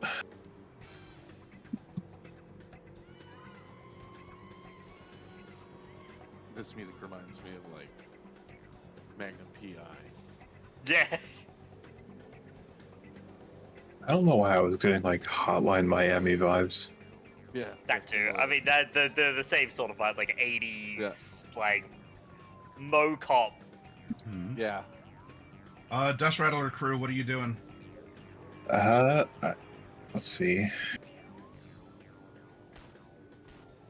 Both these guys are crashed, so theoretically, if we want, we could just leave at this point now. Do we just Delta? You know what? I don't want to take any more damage to my car, and since I'm the one in charge of it, yeah. Yeah, that's fine. As a parting shot, given that it is now a stationary vehicle, I am just going to go ahead and make sure that those guys can't move again. The pursuer vehicle can't move again. Give me just a second to grab the stuff for that.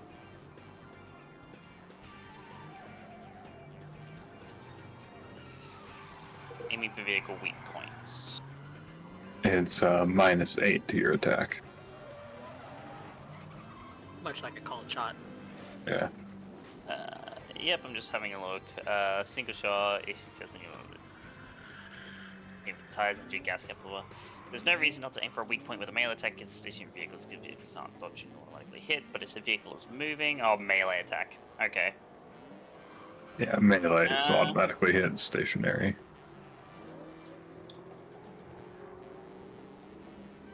Yep, okay. I will go ahead and just see if I can slam the engine with a bullet.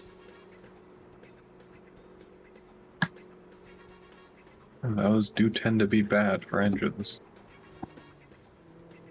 They do usually intend to be bad for engines, yes.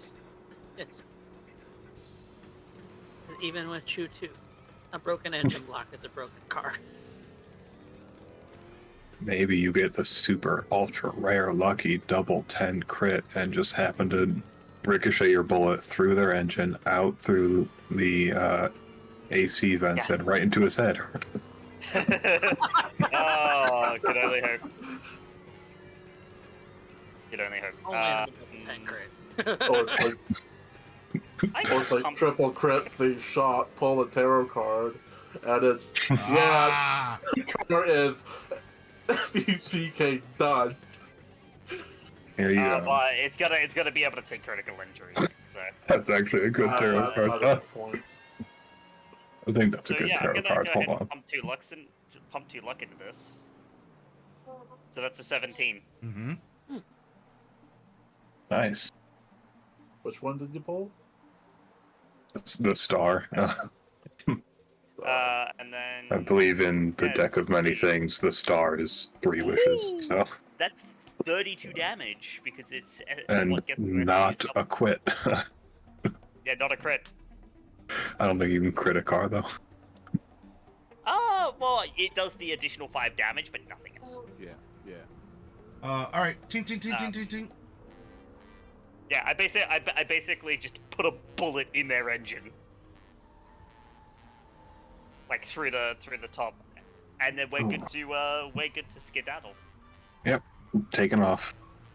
I don't want to be a part of this traffic jam and the police will eventually be here. Jacking out. Okay. Shots fired on the highway. Yeah, eventually the police will be here. Maybe the highway patrol.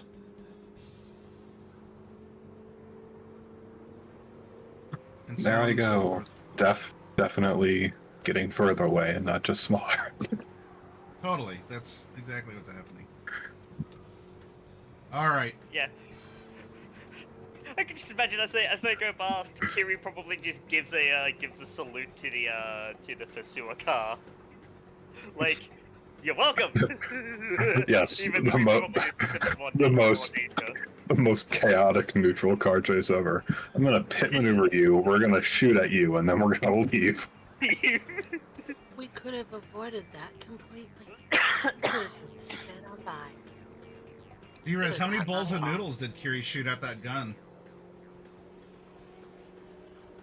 You don't go back for him to, Well, yeah, to collect them. not even 10 eddies.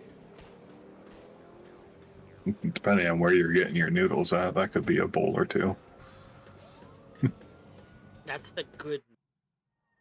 The cheap noodles are $1 a box. Do you really want the cheap noodles, though? Given it's 10 eddies for 10 rounds, 2 eddies.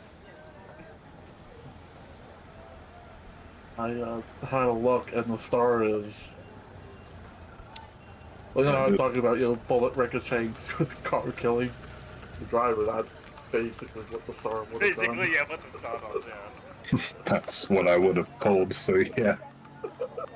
In the actual tarot, it's hope and faith. Yeah. And apparently in that, it's exactly that. In the D&D game I played, it was make a wish, so... The star represents an attack you can have faith in. And it's like guaranteed hit or something. It's like you hit and then it's a guaranteed that it ricochets into someone else. Forgot Or to back into the download that. target a second time. Yeah, I don't remember if I downloaded that. Anyways, so we're here. Or technically we go back to the mega building. I park my car there and then we walk here. Yep. All right. So by the time that you reach, Little Kowloon again, it is, it is evening. So the lanterns are being lit. There's, warm lights on, despite the cool temperatures and the cold metal exteriors of a bunch of people living in old shipping containers. But welcome back. And you remember where it was because you were there not too long ago. Yeah. You make your way over to the Golden Dragon Tea House. I will say, typically don't like being in the city, but this place has its charm. It does. Though, I think Little Kowloon makes me a little claustrophobic. Oh, for sure. That's my one issue with it, but Yeah. I guess that's one of the drawbacks of living in the stacks, I guess. Eventually, they'll probably build an actual apartment building. I wouldn't hold my breath. Nah. Night City's always expanding. It's always more. Yeah, well, clearly they want to do whatever they're doing in the city center rather than helping people living in an overcrowded stack of boxes. And even if they did, they'll probably charge, double the eddies. So,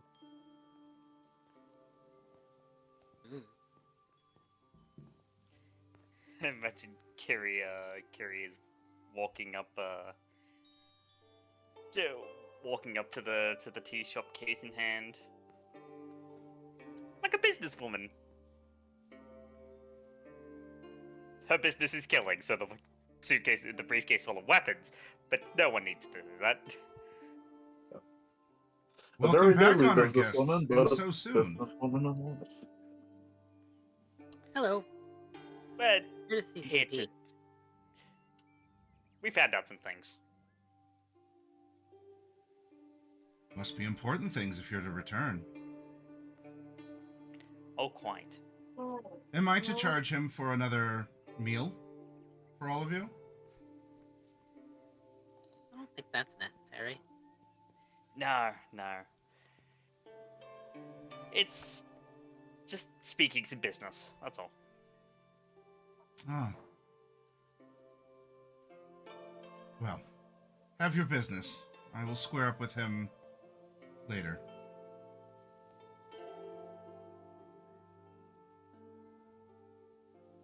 Kiri's gonna just head I towards mean, the booth where JP is and slump into the seat.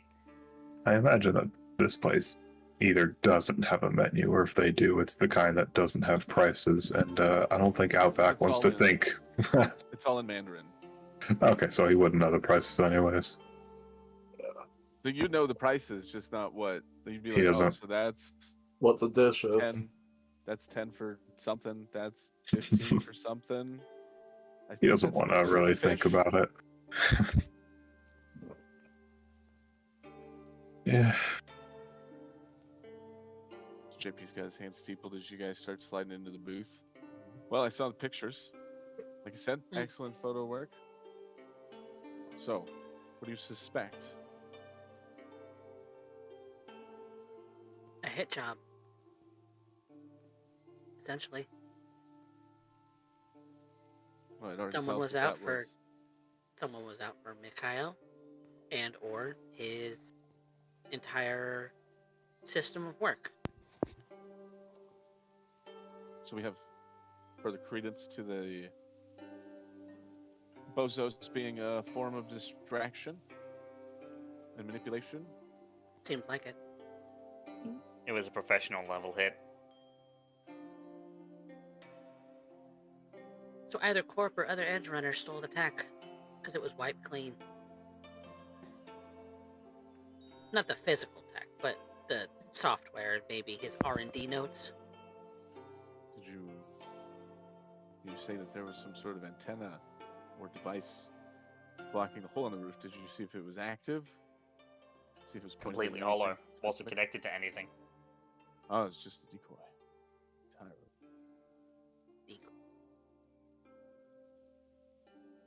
Well, that's a shame. So Mikhail has some obvious questions, sir. Well, it's a good thing that I've arranged for a car to pick him up with me and two others. And then anyone else, if Outback doesn't have any qualms about it, could follow along. If there's any funny business while we negotiate. Well, providing a service to a citizen in need. No problem.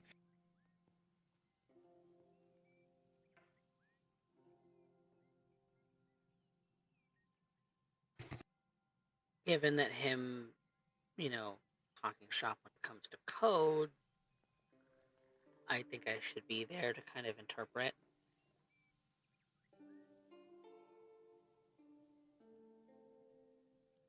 Because I have questions about how he codes.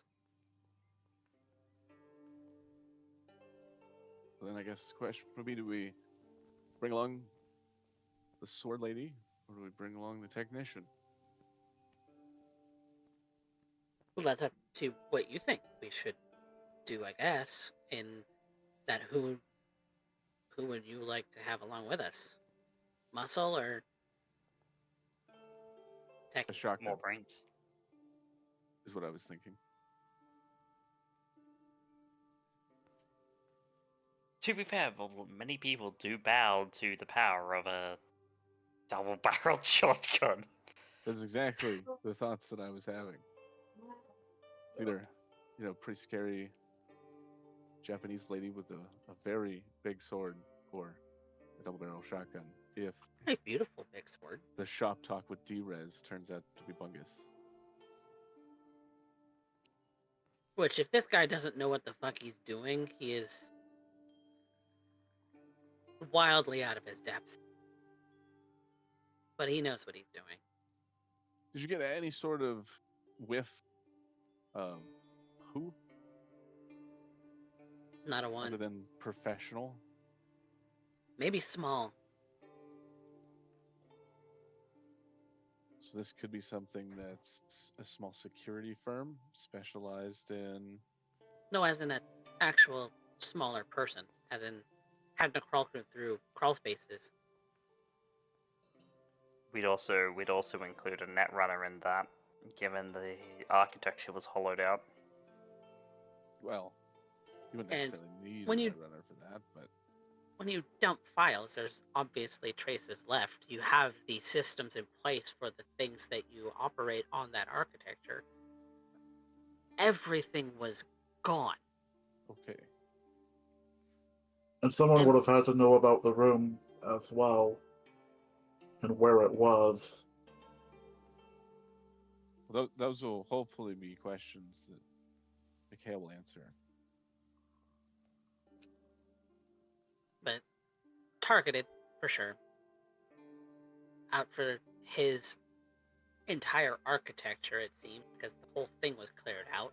But it wasn't cleared out before we left.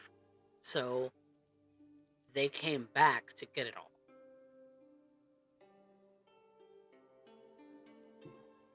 Or maybe they got it all in the initial assault. I don't think so. I would have lost control of things if that was the case. I still had control of the doors by the time the bozos left. And short circuit, well, Then another question, I suppose, would be, did they come back before NCPD got there, or did they have someone inside the force do the brute force deletion? could be either. There wasn't a trace of who it was that deleted the files. Like I said, the whole thing was completely gutted. No control of the cameras, no control of the actual terminals in the building, no control of no files left, not even backups, not even really system operating files. Gone, all of it. It's like the system itself is zeroed. You might even be able to compare it to the antenna that was placed on the roof. It's hollow. It looks like a thing. Maybe it could even act like a thing if the guts were put back into it. But it's just a shell. No function there at all. Or Yeah, like something's there, but there's nothing in it. It's not connected. It's Like- empty. and it's the entirety of the hook. They can't open their doors until they put more software back into the system. Well, I mean, that sounds even more brute force than refined. Sounds like somebody just passed a magnet or something like that over it. Or one of, as suggested, a netrunner just went in and used the virus and scooped everything out. There's no way to know. I couldn't trace anything. And I scoured that system. Any of you pay attention to if there was any buildings nearby that had any cameras looking at the hook? I didn't spot anything, and I was the one up on the roof.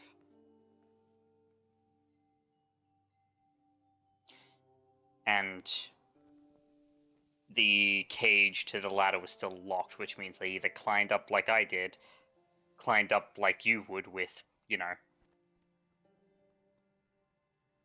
kind of make a grappling hook, That's his suit jacket. or they extracted from the air in an AV. Did any of y'all hear an AV? I don't remember hearing an AV. I didn't That's hear loud. an AV either, which means, but then it could have After come we and left, gone. could have been anybody. You also suppose that there could have been some sort of flashbangs or other explosion used. That Yeah. was what caused the initial commotion. That's how you could have had percussion without the smoke and the ash and the black. Like there were blasts or booms, but there weren't like there's percussion, but there wasn't Explosives. charring. Yeah, things weren't burnt. It's meant to blind everyone there, distract, draw Mikhail's attention, and he left the room and left us unattended, and so that's how we ended up in the situation we were in.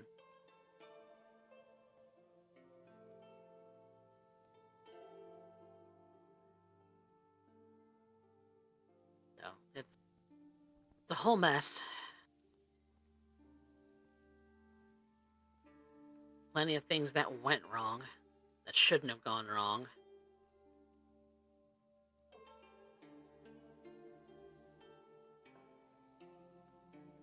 Yeah. So I say the sooner we talk to him, the better.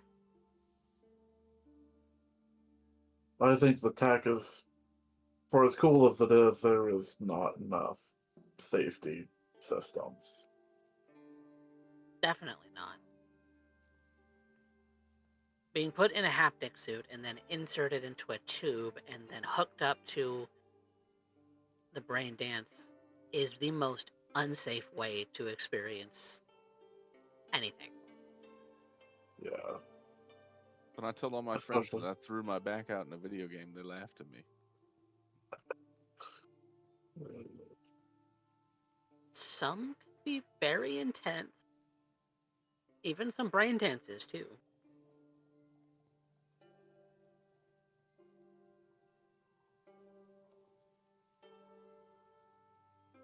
Like, Well- there have been a time or two that I've been to a brain dance parlor and, people are full-on convulsing in their chairs. I don't think I I've don't ever know what tried the to do fuck they that were myself. watching, and I wasn't about to ask. I'd rather figure that shit out for myself. Well, I think from here then, we're running on speculation. The only person that has answers, we have a meeting for bright and early in the morning. I have a couple of block walk to make. So, have a good evening. Try not to die before the morning. Well, there was a shootout on the highway today, so I'll keep you posted. We got caught in the Yep. middle of a car chase. They shot at us, so I shot at them. I put a hole in their engine. Which we could have Yes. totally avoided 100% if we had just sped on by. But no, Just another everyone day in has Night to be City. the hero in Night City and shoot back at the fuckers.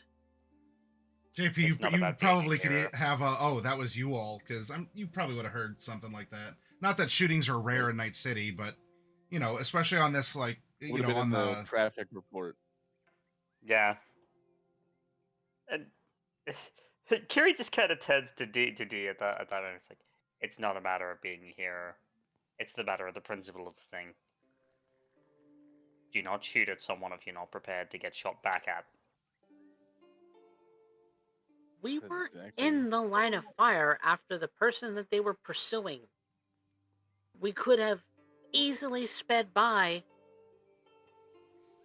In fact, I don't know. No, Stepped on the quite- chew? Well, as an out of character thing, not quite so easily because of the fact that the target vehicle was actively trying to use this as cover.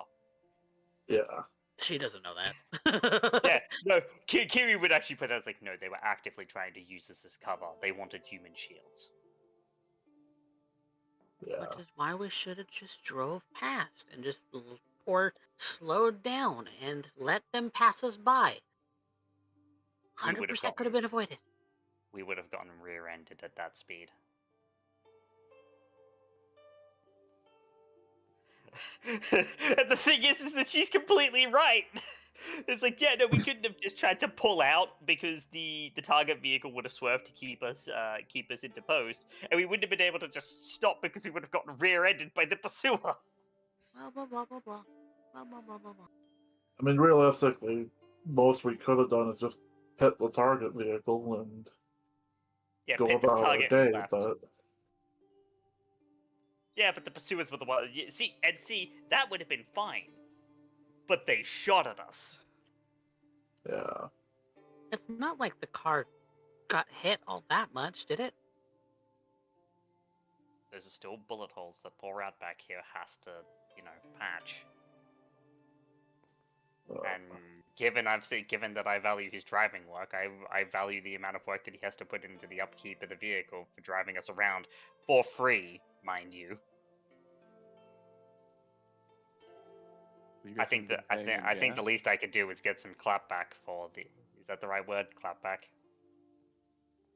She's kind of looking to the rest of those whose English is more native. Something like that, yeah. Something like that. It was retribution, not righteous necessarily, but it was retribution.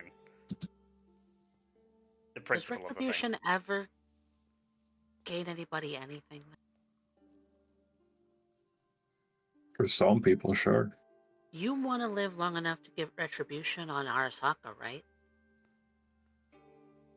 Let's not get shot in a drive-by. Oh, you Because wanna know believe it or she's- not, I would 100% help you in the Arasaka thing. Or you want to know how best to not get shot at in a drive-by? Have bulletproof windows. That, but also shoot the people who are actively shooting at you so that you don't get shot in the drive-by. They can't shoot if they're dead. And And it's not like they gave too many cares about their lives anyway.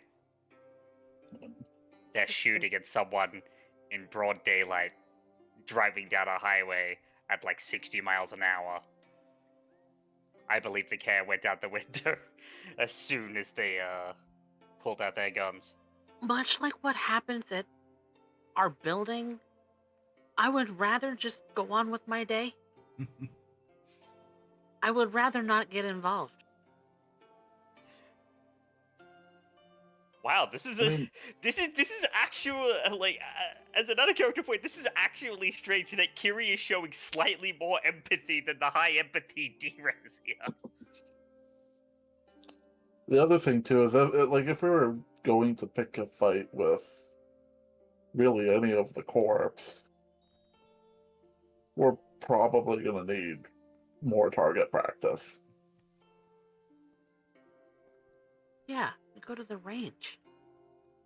That's, well, no, he means actual first-hand experience, and whilst that's an There's a exceptionally Second morbid, Amendment store in our building. There's a gun range there. you would think that that would help. It doesn't. As someone who's been shooting guns for a very long time, range work only does so much.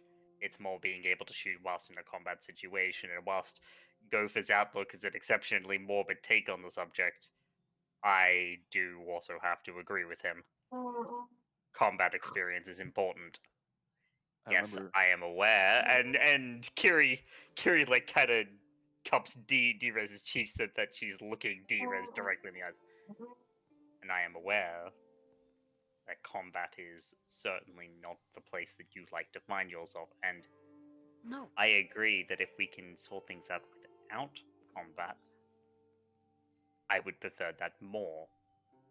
I don't like having to spend ammunition, least of all on trivial things. But we have to develop a reputation somehow. They shot first. And quite frankly, if someone's going to shoot at the point of an imposition at a human shield, they probably weren't very good people to begin with. Well, nobody died. That much I'm okay with. Well, none of us. Well, nobody in the car in the pursuer anyway, but we have no idea what they would have done to the targets. Well, Sure, the we'll Simpo find shot out. him dead.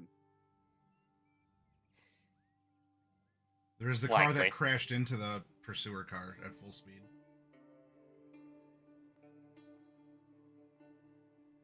That's just incidental. There's the You're a empathy three. cold piece, Kiri. Damn. There's the empathy three. That hot tea just Well, froze look. over right there.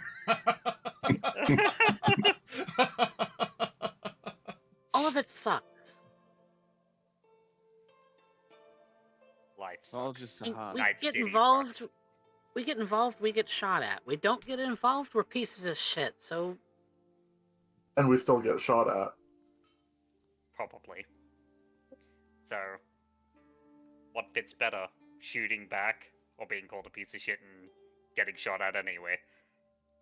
If you're gonna get shot That's at, when you might as well fight. It's when you find someone that can help you navigate when to shoot and when to put aside things and rub the right hands at the right time. So, sounds like you guys are still getting your new bearings. Great. I've been at this a lot longer than the others. We're not too sure about Outback or Gopher, but I've definitely been more in the deep dark of things than D has. I assume, much like myself, some sort of former corporate security executive, something along those lines. Corporate security is putting it lightly. Well, we're only having tea. Might as well keep it light. And Kiri just, I imagine it's probably the only thing they order. It's like, no, actually, we'll just tea. And Kiri probably just raises her thing of green tea and just takes a sip. D-Rez is just kind of staring at hers for a moment before sipping it. It's probably gotten a little lukewarm at this point. Well, if you want to make a name for yourselves, I think the first thing you should figure out is how to pay this poor man some chew. And he kind of nods it out back. Tomorrow, when we meet Mikhail. Gopher, have you ever operated in a combat zone before?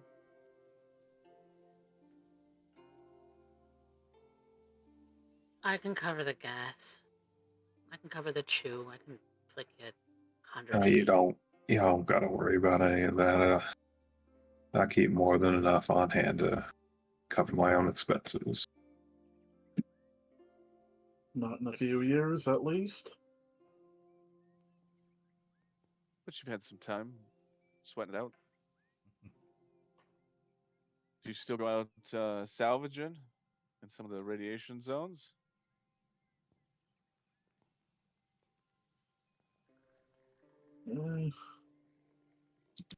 Not really my thing. No. What is your thing?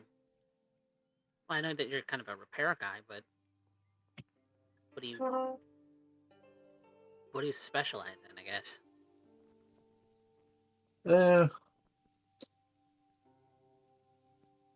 Fixing, tinkering with, upgrades. Not really one specific thing, just Kind of a jack of all techie trades. yeah, Do a little bit of everything. yeah. Then I think if we stick together and you survive long enough, you'll become the tech support guy from hell. Well, Now that'd be a VR game to play. Tech support from hell? Screaming, turning off and on again, we'll blast him away with a shotgun. uh,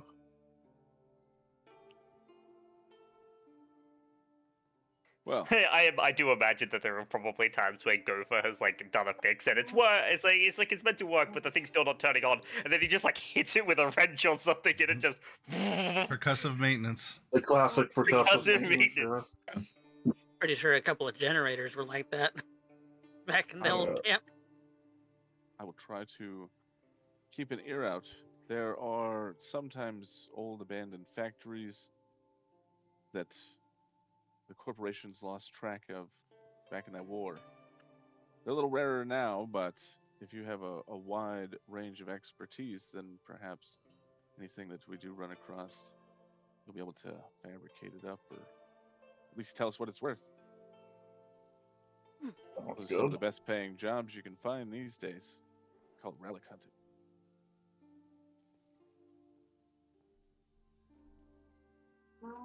I don't know that I've ever gone and tried to salvage things. I mean, I took my dad's old cyber deck and put it back together, basically. Sure. I'll I guess that's salvaging. I think we'd call that smart recycling where I'm from. And it worked for a while. Only recently that I got a new one. I don't know if any of y'all have a car, or even if you drive at all, given, city's very walkable if you ignore all the gunfights. But if you ever need a bit of a fix-up, pretty handy with a car. I barely know how to drive. It's not too hard once you get used to it. I never really did actually. But I've never had to, really. Suppose that makes sense.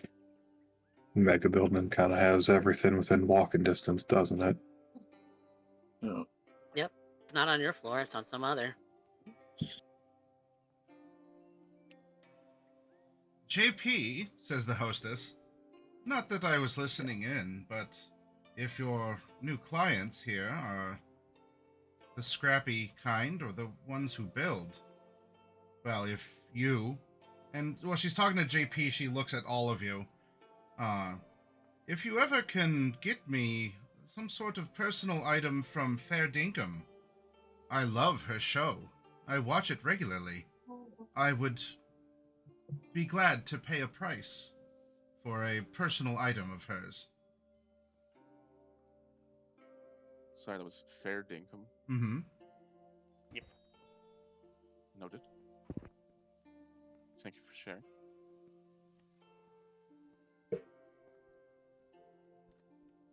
Bows.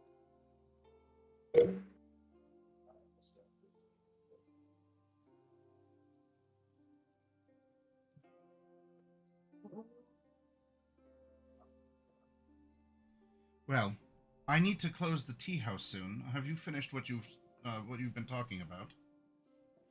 I believe so. Unless anyone else wants to speak of things, I will leave No, in I your think we- minds We'll if meet you want to build up tomorrow. a. What was that? Sorry. Said nothing until tomorrow. And I will leave in your minds that if you are truly bent on building up a reputation, it sounds like there are some chips on some shoulders, some blocks that need to be carved. Perhaps you begin to think of what you might want to call yourselves. Because if you're to have someone to market you, you have to have something to market. I never thought about that. It's just Curious a head nods reputation. from side to side. I mean, that's what we use call signs for, right? Is to build a reputation revolving around that. I Well, think I he mean, I means guess- more as a collective, a crew. Yeah. Of course, you can build up your individual names, though that often sometimes leads to personal grudges that can form. Fandoms. You can have people warring in the streets fighting each other over two people that are actually working together. Seen happen before.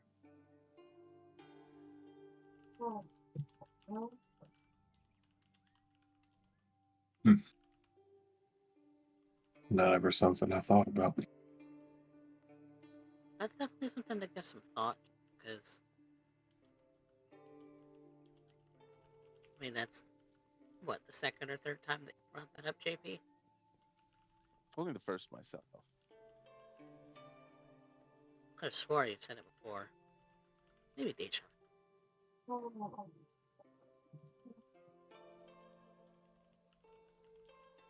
Well, I suppose Do you we'll meet remember up coming? together to Yes, you can to- either join me at the hospital, or I can pick a couple of you up in a car I'm going to be renting. sounds like another expense. Yeah, it's only 20 eddies. Well, if you're just gonna get a cab. Yep. We'll eventually Wouldn't have our own fleet of vehicles managed by Outback to do that for us. Eventually. Yeah. The big shots take Delamains. Those are expensive. Those are Combat expensive. cabs and Delamain Those are very expensive.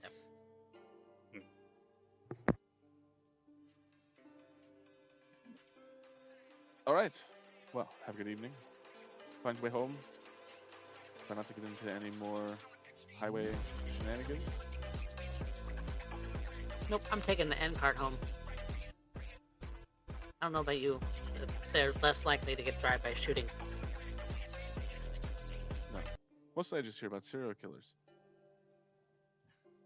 That's Why why I- I'm going with her. And that's why I am always ready. My own Magnum. Yeah. Can't be the hand cannon. Catch you later, JP. Bye-bye. Buttons up his suit. Charges his way a couple blocks home. All right. All right. Well, each of you. Yep. Very so- evil. Go ahead. Guess I'll ride with you if you'll have me out back. I already know where you're staying, so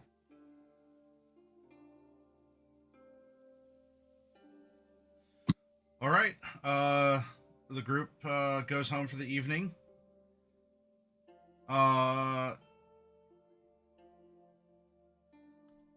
Gopher, tell me, would you like a high number or a low number?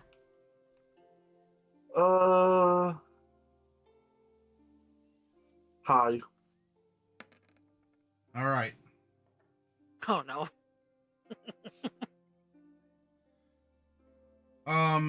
When you're dropped off, when you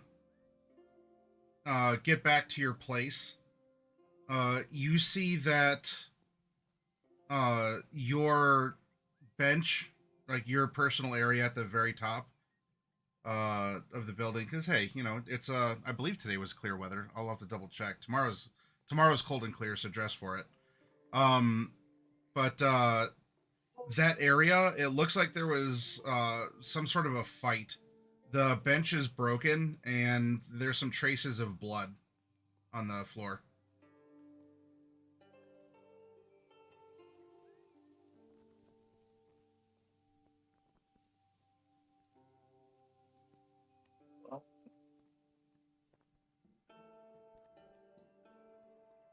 Another thing to add to the list. Just can't have nice things, can you? Nope, never. All right, let's do this then. Let's get up and take a quick break. Everyone go get a snack or a drink, or use the facilities if you must, and we'll come back. And then we'll have our part 2 here. You're going to go see Mikael and talk to him, see what he has to say, what he'll pay, and yeah, move forward with this and possibly look forward to your next job. if you do decide to take that up after whatever conversation you're going to have. For those of you in the audience, hold on tight. We'll be back in about 10 minutes while we go do our thing. And we'll come back, more role playing. So hold on tight.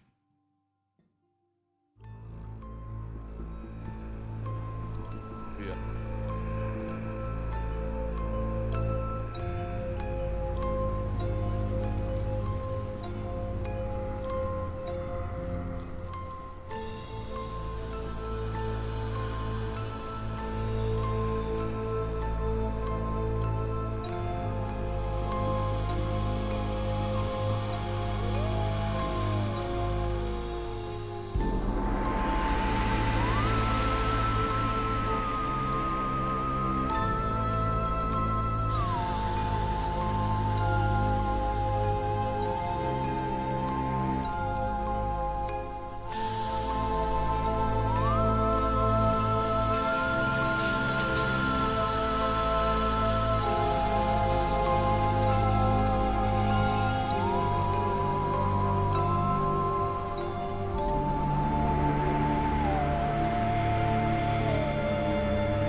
Space is cool. Space is amazing. I love space. Space is I- very much a hobby for me, not necessarily a career field. I love space. In fact, I exist in it. I mean, Yeah, if you all stack, if you have something weak, but you stack it enough, eventually it's going to be quite powerful. Yeah, That's it's just like what are the other three? Electromagnetic, weak nuclear, and strong nuclear.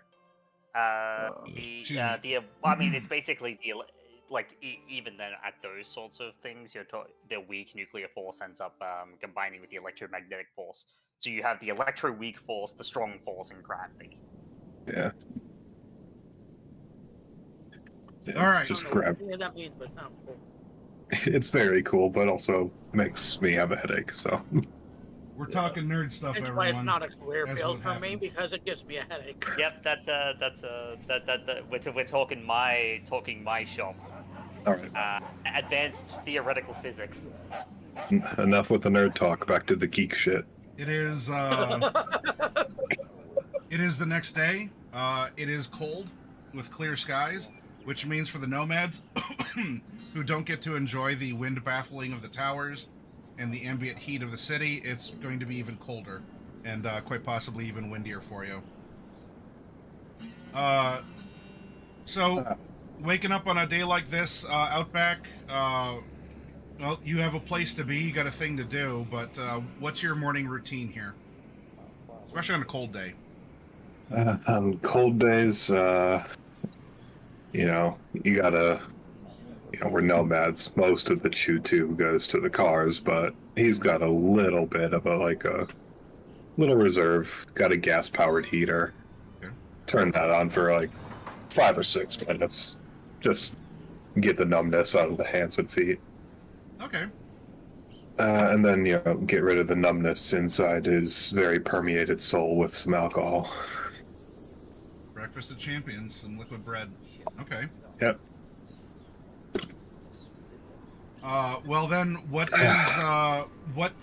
is your target? What is your goal? Are you splitting the rides? Because it sounded like JP had something in the works also. Yes, he's having a cab, and that's where him, Mikhail, Drez, and one of either Kiri or Gopa will go, and the other one plus Outback will be in. I guess for some reason Outback is going to be the one to set up the group chat and just put in okay, so who am I picking up then? Sure. You have it was the the cowboy with the shadow over his face? Yeah. Okay. So I suppose the question is, do we want the person who was doing all the physical investigation there, or do we want the threat of if you're not careful, you take a shotgun?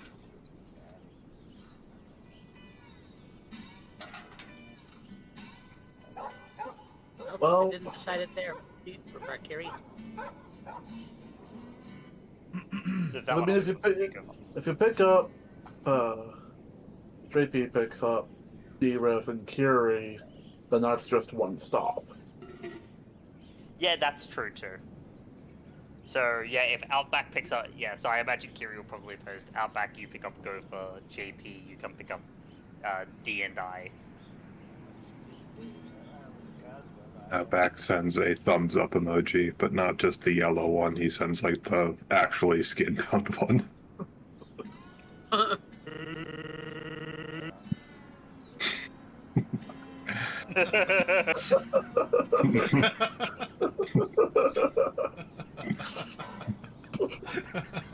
Hey, Sans Undertale.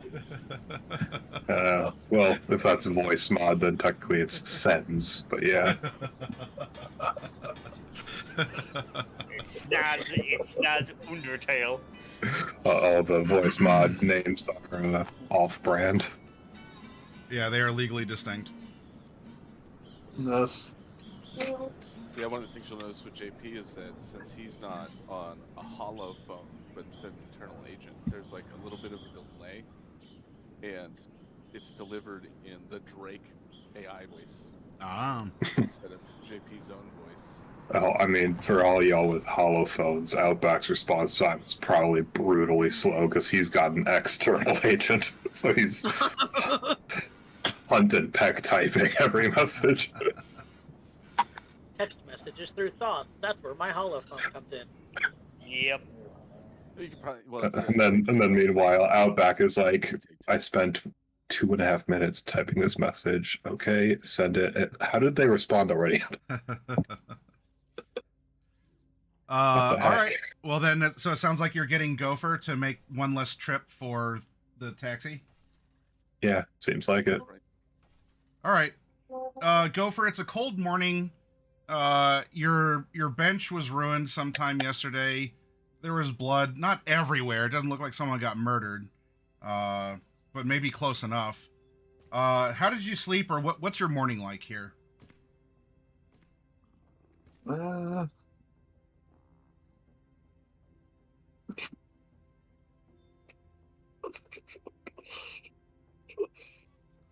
damn it, Chameleon. It's got to be legally distinct, okay? I can't be an Uber driver. I'm a Bluebird driver. Do you have any sort of a morning routine? Yeah. Not really.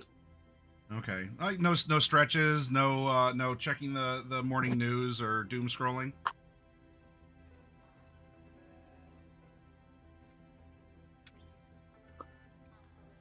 I suppose probably at least check the news. Okay. Well, for sure, there's a story about the accident on the highway. There's a lot of the same that you would expect to read. Which a lot of it's unfortunate, but that's also seemingly what sells a lot of newspapers is the bad news. Not that there's a bunch of stray kittens around in Night City, but if there were, kittens and trees don't sell newspapers. Horrific accidents, manglings, mob activity, that sort of thing is what that gets eyeballs. Brit scandals. Yep, scandals too.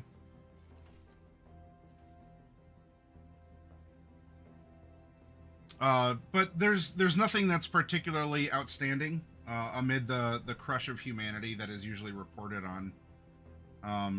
Or the neat little thing like, oh, well, yeah, I was there. That you could probably correct a couple facts that were listed in the newspaper, having been there, but I don't know. The media is the media. Do you have a particular, I don't know, do you have a particular love it? Are you a media hound? Like, do you need to, even if it's like a tech journal, like, do you have someone you follow for the industry, or do you like just keeping general tabs, or to see where the fighting or the solutions may be? What's your take on that?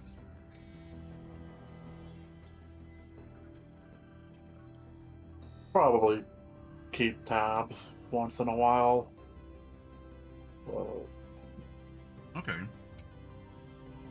There's certainly buzz about the electronic fair, as it's speculated that all kinds of things are slated to come out, or at least to be demoed or previewed. With a side, not quite controversy, but people are wondering why Arasaka is here, and what are they presenting, and how are they going to present it. But apparently they have some sort of big announcement to unveil starting on the show, or yes, at this show.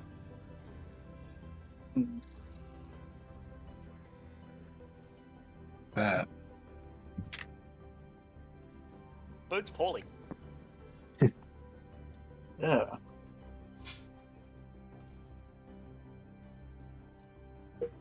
In regards to the fair, with the news, is there anything Braindance related?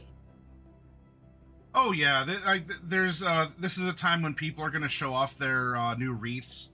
If there's been some sort of a tech, even though we just got over the end of the year and any sort of Christmas or otherwise festive. You got to have people consume, so they get the big thing here at the end of the year, and then that's when you got to hit them with the new thing to have them eager to buy the next new thing later now in this year. Alright. But nothing that may or may not be related to the hook. Not in the news, no. Again, there's general there's probably a small time vendor because there's not just the big companies that are there. There's going to be a bunch of smaller booths, like small mid-sized stuff. So there's that kind of a thing, but there's nothing that is talking about the hook directly or that is advertising some brand new way of brain dancing. Yeah, you gotta have the SMBs at the Tech Fest as well, because the big ones need to know where the little ones are so that they can buy them out. Or other solutions. Liquidate. Yeah. Liberate. Welcome to capitalism. Like Strategic further than late acquisition. Yeah. R&D. Well, it's about time that Outback is showing up at your building to pick you up. All right.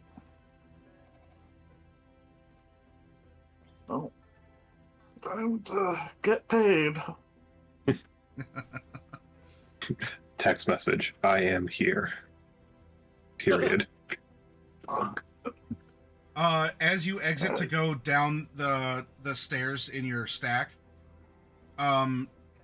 because we had initially said that you could look up when Kiri and Drez were leaving the manager's suite.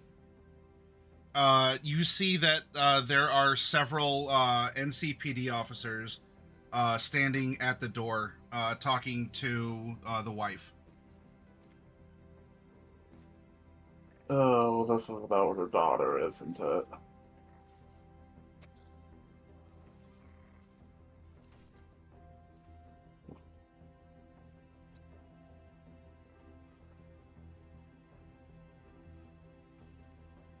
I'd say you can Well- snoop, but you're keeping Outback waiting if you do, which you can. You can keep them waiting. Yeah.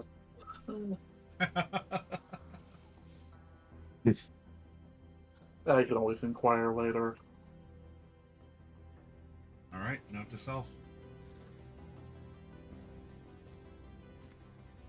All right. So then off you go to meet. We come over here and JP, good morning. It is cold. It is clear. In fact, I need to change the date on the overlay because it is now January 8th. And do you have any particular morning rituals, or on a especially chilly morning, do the joints ache, or do you do any sort of calisthenics, or do you have a warm cup of tea to get going? Oh yeah, so JP always gets one of his kibble packets that he gets, regularly is just like tea flavored. Mm-hmm. You just pour hot water over it, and then you have like a chunky tea. All right. It's almost like boba, right? They're just crunchy. Chunky tea. He's mochizuke-ing his kibble. That's right.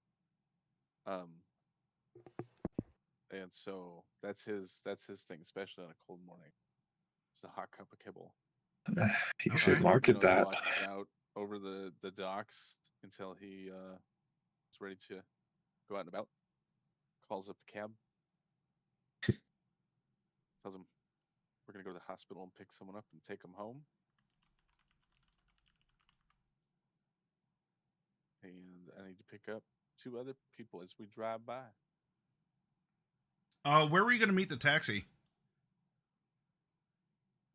Well, I'm probably just on the street that's connected to my little riverside cargo container site. Okay. Yep. the driver's there on time, waiting for you to come out. Asks you where to go. Public transit that's on time. What? Well, wait, was this a taxi or public? Well, Okay. I guess is taxi not public transit? I don't know. It's a weird in between, I guess. Well, it's kind of private because you pay for it, but it's not like public in the sense of It's you're not riding with managed many by the million. government or the city. It's not night Yeah. court. Although Supposed I would to. say, I mean, the London that black that's probably- taxis are, but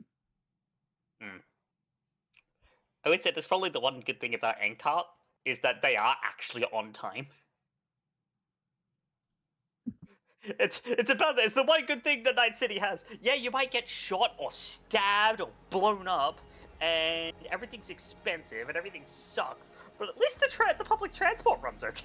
Trains are on time. Even if someone It's tries to, reliable. or does successfully, use said system to end their life, it's still gonna arrive on time. just watch out for the One-man needles. System. Good morning to D-Rez and Kiri. Not that you experienced that in the mega building here, because there's just hundreds, thousands of other people and units and restaurants and everything here, that you're pretty well insulated from the cold. But it is morning. You have to get up. What do you two have any particular morning routines, or on this particular morning, are you doing anything in particular? D-Rez is usually scrolling on her computer to get some of the news just to see Doom scrolling. what's maybe. Yeah, all right, that's fine. Is there I won't tell Kiri, there- but I wanted to know. I mean, is there any other kind in Night City? Whoops. I think doom scrolling's the only kind. She's there's- either watching the TV or surfing the net for the daily news. Okay. Are you a morning person, D-Rez? Morning-ish. Like, she gets up probably at like between 8 and 10 in the morning. And this is compared to Kiri, who gets up at... Like 5 in the morning. Yep, all right. She gets up when the sun rises and doesn't go to bed until after the sun sets because she doesn't need a lot of sleep. She's used to running on very little sleep, and it doesn't really affect her because it's been her normal for so Which many is years. Probably one of the reasons why D-Rez is like the first to go to bed and then the last to wake up, because she's just... Because Kiri goes to bed after she does and wakes up before she does, so it's like, what even is the point? Well, you're also routing a like, lot of stuff through your brain. That uses a lot of your brain juice, you know? Yep. But D-Rez does make a habit of, prepping, breakfast. Whether that's, from, the equivalent of like kibble food, whether it's like a tube of like processed food or whether it's like actual bits of dry like kibble like sort of meals. It's Yeah, well, we didn't have the lifestyle for pre-pack yet. no, but she tries to dress it up as much as she can. Because if you're gonna have a tube of like pre-processed like soy and vegetable proteins in a mix in a pate, then you might as well make it look good. I imagine that like when D-Rez wakes up, she either wakes up to Kiri like either just eating kibble straight from the bag, in the shower, or just finishing her morning meditation. Okay. Very efficient if you're doing that in the shower, because why not, right? Otherwise you're wasting time. Do all three at once. 3 to 5 hours before D-Rez is. Yeah, but I can just imagine that there's been points where D has woken up and Kiri's just in the shower. I mean, like, Kiri? What? You in the shower? Yes. Well, this is the morning to either have that conversation or to indulge in your morning routine before the taxi arrives, as you would have gotten a from, well, JP is his avatar, so there's his face. And D-Res probably only spends about as much time as Kiri's in the shower on the computer surfing for news. But today she's still doing things to kind of get a leg up on what happened at the hook. She's trying to assuage her own fears. Yep. All right, well, Trying not to be paranoid about it, but she's being super paranoid about it. Man, I'm super anxious and paranoid about this thing that happened. Time to look at the news. but only enough time for the headlines and not the article.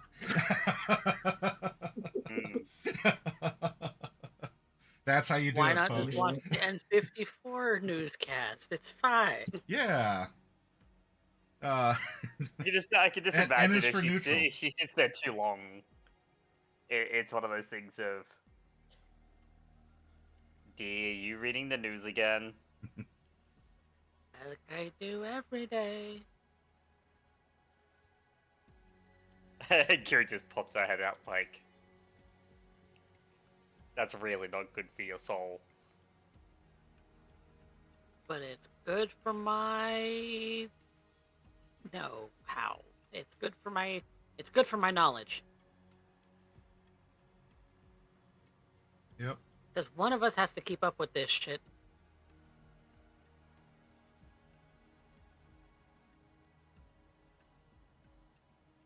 And I have a good memory. I remember things very, very well. I will have you know.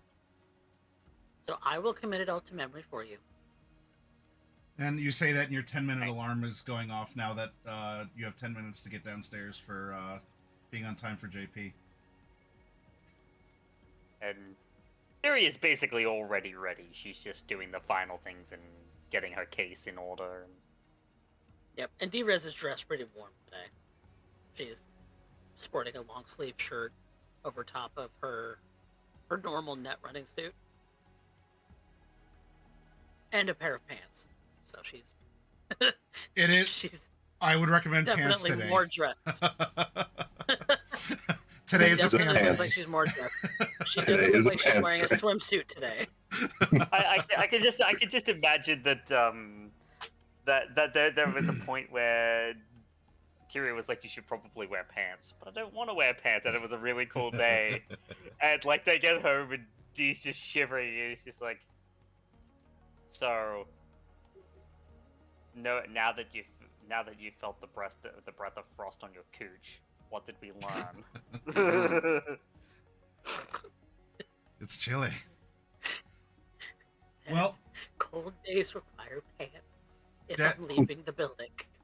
dashing downstairs, there's you just, it's that morning and you just missed the one elevator and you gotta wait for the next. And so it's there. People are going back and forth talking about this and that, all kinds of smells. Not all of them are pleasant. Most of them probably aren't.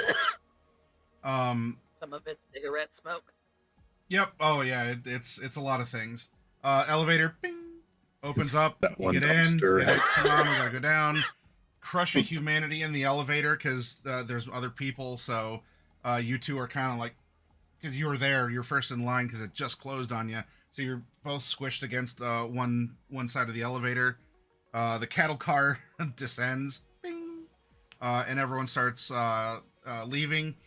So JP, they're a couple minutes behind. I don't know if you're stern on professionalism or whatever, but they're there in relatively short order. Jean-Pierre never. Jean-Pierre never outcries his annoyances. He just Okay. catalogs them for later.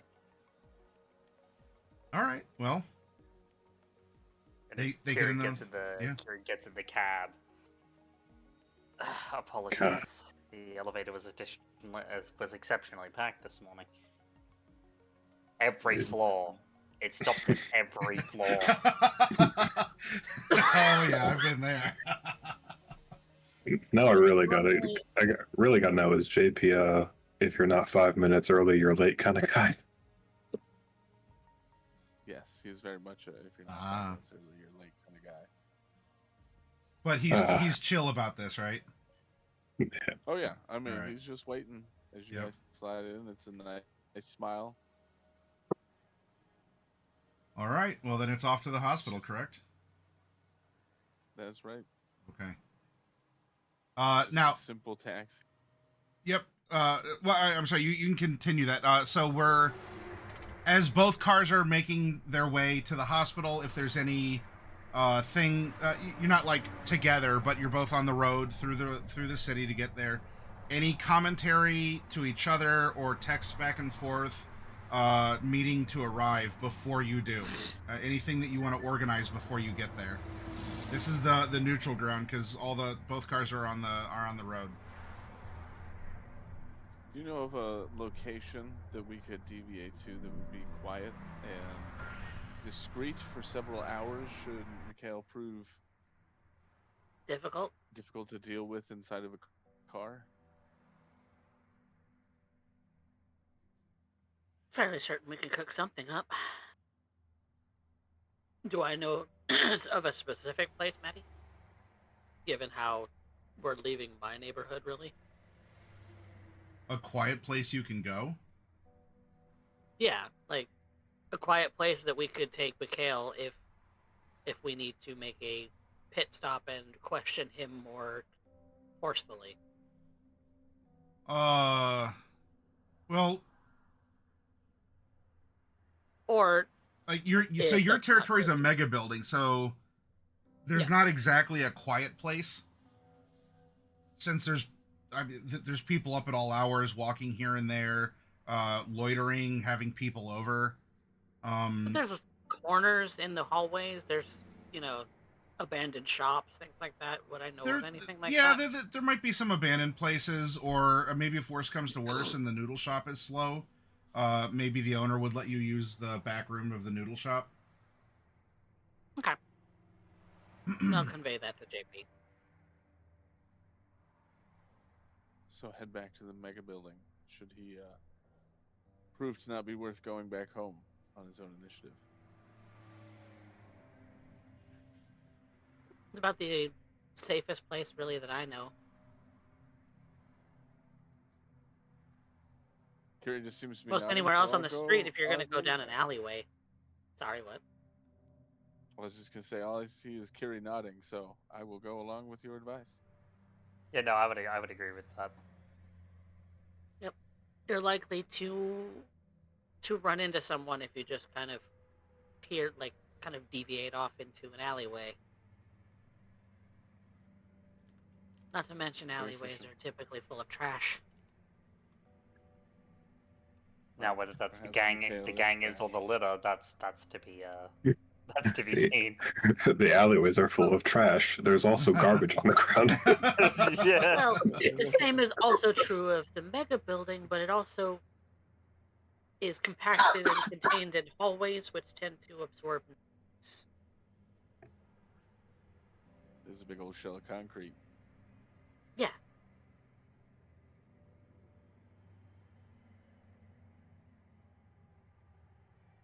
All right. Any All other right. notes well, shared? Outback. We'll let you know if we deviate from Mikhail's business, the hook, and meet you at the mega building. All right. You know, if you really want somewhere quiet, you can always take him out the city.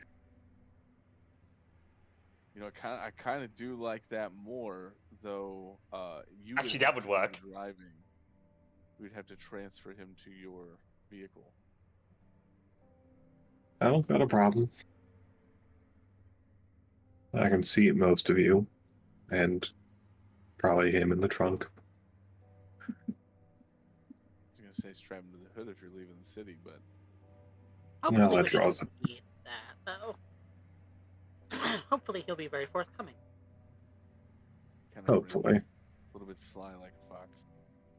Sometimes I can be violent, I guess. The violence is what I'm here for. Like I said, hopefully we shouldn't need it. Okay. So let's pick him up. As we arrive at the hospital, I'll have the driver pull around, to let people through until he sees us.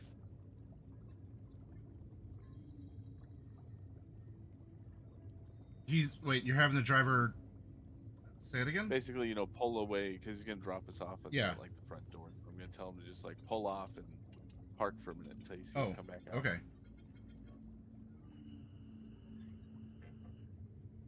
Okay. And then I'll lead us into the reception hall and tell. I'm gonna wait outside. Staff that I'm here to pick up Mikhail. Take him Yeah, back to his I'm gonna stay outside because they probably have weapon scanners at the front door, and my case will blare like The hospital greatly appreciate you all not bringing guns and katanas and explosives into the hospital. Hospital is a no iron zone. They probably also have stuff to deactivate combat cyberware. if they detect it. Yeah, if they detect it, but if they need to. Usually the cyberware thing is it only really gets disabled if you do something bad. yeah, it depends. I could probably be based on the ward. You can check your weapons in, or you can. There's a waiting area in the periphery. I'll put mine in the cab. Okay. Yeah, Kiri will wait in the periphery. Yeah, we'll wait in the periphery whilst JP goes and picks up Mikhail. Okay. What's Gopher doing? An Outback. I guess since they're doing the pickup and I had to go a different way, probably arrive a bit after. And, well, there's probably quite a few cabs coming to and going from the hospital. I don't know which one has our allies in it, so he's just going to be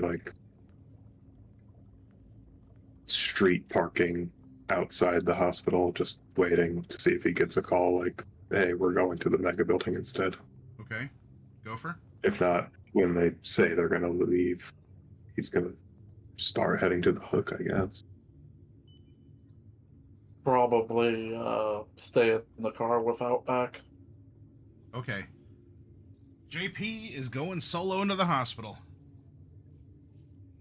Well, you're going Fixer into the hospital. But alone. Right. All right. Well, so at the desk, you're asking after him, and the receptionist tells you that his stay has been increased. However, it seems that he was expecting a guest, which is you. So you're welcome to go up and talk to him, but we can't release him. All right, I'll talk to him and see what can be done then. Thank you so much. She'll tell you, go down the hall, second elevator on the blah, blah, blah. He's making his way through. He's asking Drake to take a note of anything that he mentions or talks about when he starts to ask.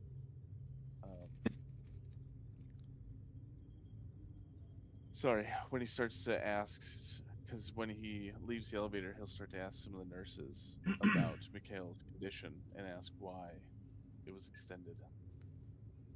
Oh yeah, he had a sudden brain hemorrhage. It complicated the original conditions for him staying. Is he conscious now? I believe so. Only one way to know. All right. Thank you so much. And he'll continue on down the hallway to the door. Rap on it twice before it pushes open. Mikhail! Are you awake? Did you make it? Boop, boop. Door opens. You're in the east part of the house that has someone's name on it. Mikhail is standing at the window, and he has. I'll draw it in here. It's not Nice stick figure here. His arms are behind the his mohawk. back as he's looking out the window, and you do see. There's probably a couple of these cords that aren't connected, but he has several cables coming from the side of the bed going into his head as he's looking out the window. Hospital gowns haven't changed much over the years, so you do get an excellent view of his crack as he's just standing there, facing away from. You're walking in and behind. Well, you can see his behind as you're behind him, and he's looking out at Night City. You can see that his mohawk is now his fiber optics are shorn down to the metal frame that was holding them in, so it's pretty well flush with his head. And Yeah, I was gonna ask, are they all limp and slicked back now, or what? He doesn't even that's have unfortunate. them. That was his one defining feature. I don't know, all the ports on the side of his head are pretty defining too. Mikhail, while you're standing, that's great. How you feeling? Of course, I've been better, but I'm alive, and that's what matters the most, huh? Yes. Yeah. I Yep. close the door, step in the rest of the way. You pay for No. insurance. You got to use it, right? But it hurts when you do. Please, you're welcome to have a seat. I don't need that right now if you wish. No, I'm fine. I have some bad news for you. I don't know if anyone's told you, but someone went into your business and deleted your entire archive. Who told you that? You remember that little lady that you agreed to let into the DR session? Oh, yes, the Direz, I believe, was the name. She's a net runner, and while you got shot and dragged off, she managed to get out of the suit and get into your command room. Ah, Then they went back a little bit later after the police had gone through the place. And she tried to dig or copy more of your files, and it was all gone. An empty shell. oh, clever girl. Though I suppose she didn't find anything. Nope. Not a trace. Completely wiped. Most likely a Netrunner's virus. Oh, no, nothing quite like that. Well, that was, that does explain the status report that I heard back from the construction workers, who now apparently know about the secret room. He scratches his forehead.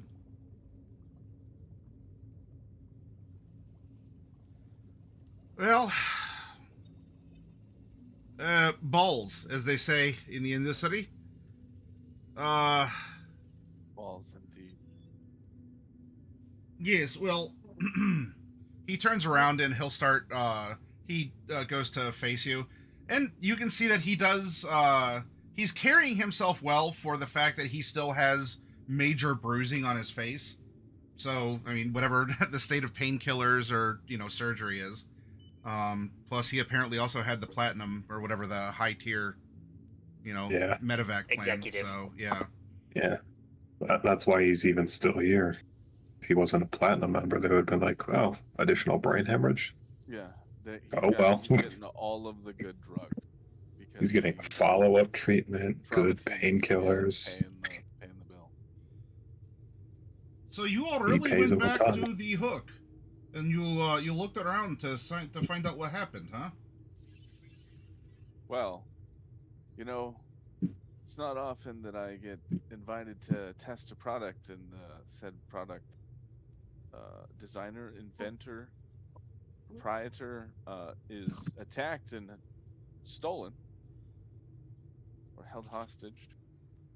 It was complicated, but yeah, it doesn't happen every day, and quite frankly, I'm glad that it doesn't. I can't take much more of this. I have a question for you. Did you know that you were hiring a bunch of edge runners? Not especially. I might make presumptions based on the characteristics that were on their sheets, but I'm not the man to judge. At least not like that. Well, someone organized a two-prong attack on your establishment, Mikhail, and I now have a team of edge runners who basically potentially saved your life and your establishment's reputation. And they think that that's worth a little bit more than what you promised for this VR test of yours. Yes, I was not even. I can't say I'm afraid of that. It is to be expected. And I guess credit to the young lady who went back into the files, and she was able to wade through all the secret sauce that I use for my coding. Yeah. At least the first time she got in. Yes. Well, so she could do some things, but she didn't quite get the whole story. I'm not saying, JP, that she lied to you. It is that she just did not know quite what had happened. I do a little net running myself, as you might be able to imagine with your brain. And it just so happens that, well, after that first day, I was able to use my surroundings in order to recover what was mine before it was gone. Well, the soft part of it, although it felt like a ton of bricks hitting my brain. Though I am afraid that I don't suppose there were some little memory devices still left in the computer at my station, huh? Drake, run that question past D-Rez. Confirming. D-Res. What? Were there memory sticks at the console? If I remember right, there weren't. No. They were all gone. We found the spots, but they were snagged. They were empty. Sounds yeah, like empty that's slots. going to be a no, Mikhail. Ah. Fucker. At least I tagged that beach on the way out. I'm pretty sure I tagged that beach on the way out. And if I didn't, I wish I tagged that beach on the way out. Ow. Remind me not to laugh. It hurts still. JP is gonna send a message to. Sorry, not JP. Kiri's gonna send a message to JP. There. Saying, should I come up? I think we're okay for now. So, your stay has been extended a couple of days. Yes, due to brain hemorrhage. I assume that part of that brain hemorrhage was you accepting your data, like a load of bricks to your brain. You could say that. I didn't. But you could. Okay. It just, I'm here. I need something to do. There's this nice fancy chair. There's a really good network here. And, well, I got busy. Busy indeed. So, you have unwittingly hired into your midst while being attacked an edge running team, and thus, if you're willing to pay for what we need now and pay when we figure out or deal with the problem that has now plagued your establishment, we come to some sort of arrangement that sees you leave this hospital all well and taken care of with a nice big bottle of vodka, or never leaving this hospital. I do offer services, this is true. And if I so happen to have a bunch of people that would like to have continued employment, perhaps something could be worked out, but oh, I don't know, JP. You really got to convince me on this one to see just how much my interest and wallet can be pried open here. You're dangling something in front of me, and believe me, I'm used to many danglies. And he holds up the rigged up, because he kind of took apart his medical chair and did some custom stuff here. So you need to convince him, JP. How are you going to convince him? So the plan here is to basically outline that. Well, he doesn't like directly outright say that Kiri worked for Arasaka, but he heavily intones that there is a very nice Japanese lady, very large sword, that seems to know quite a bit about security, that you so happen to have brought into this. And we're not asking for a huge, just like a 50% increase on the pay for the VR. And then, depending on the next steps, and I let him know, we kind of have some leads. We understand that the bozo attack was a misdirection played by your true enemies, and we're going to try and follow up on some of these leads. And if they go anywhere, then you can pay us. And if they don't, then we're settled at that point. I would like you then to propose to me, like, there's a baseline. There is pay that is going to be given. This is the frosting on top, and let's see how much you can sweeten the deal. I want you to sell me on a skill that you want to roll to convey this, to bargain. I don't know if you're necessarily, like, if you're in the position to, well... So I believe this is the Fixer's entire thing. Technically, the way it would mechanically work with the rules of Red is if I was a rank 5 Fixer, I could make a bartering skill check to get the pay increased by 10%. So that's like the narrative function of my operator at rank 5, or the, I guess, the more mechanical slash narrative. So like this is all just completely narrative, but it is in line with like barter would be the mechanical skill, because that's what I would normally roll. Then roll a barter. If you want to dump luck into it, you can, but you got to preempt it. This is just for frosting. Yeah.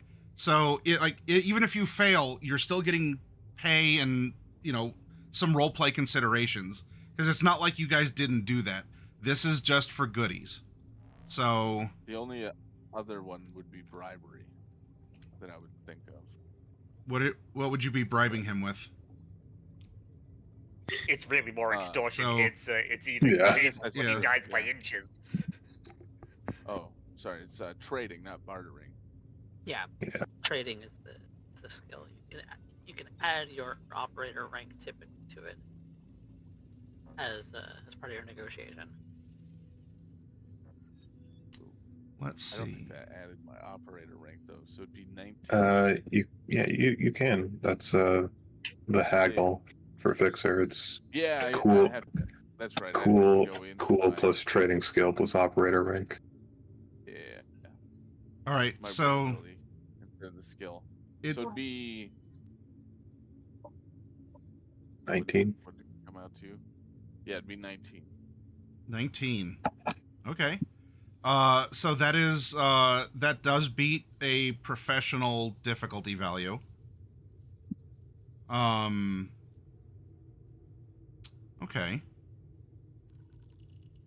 And in a way, part of his conversation is trying to sell to him like the value of the fact that he's unwittingly hired a skilled group of individuals that are now associated with him, but want to be on his side.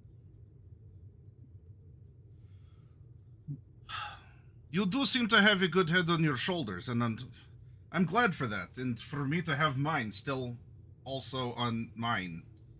Yes, I think I said For that now. correctly. Yeah. Yes. Anyway. So,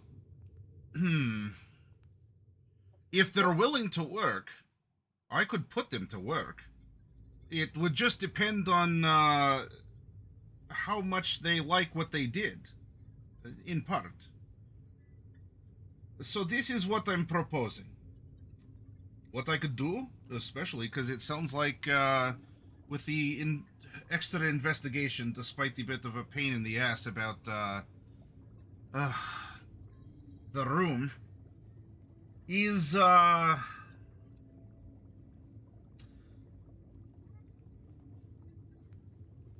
could just give them all 1,000, and then, for all I know, they just disappear into the wind, never to be seen again because they hate me or don't want work or something. But I'll give them 1,000 cash. Well, as close to it. Or, I suppose I could offer,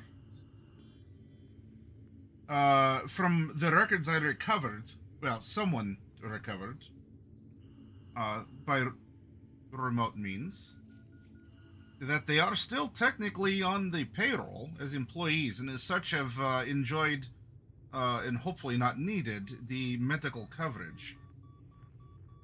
So, if they don't want the cash, maybe what I could do is then offer them 3 months basic coverage as payment, not as employee, but as a form of recompense. So cash now, 3 months of health, or maybe we could even fuse. I do have need for people who are go-getters, good thinkers, ones who are willing to do things that are outside the normal. Because sure as hell, I ain't normal. Oh, damn it, that hurts. Stop laughing.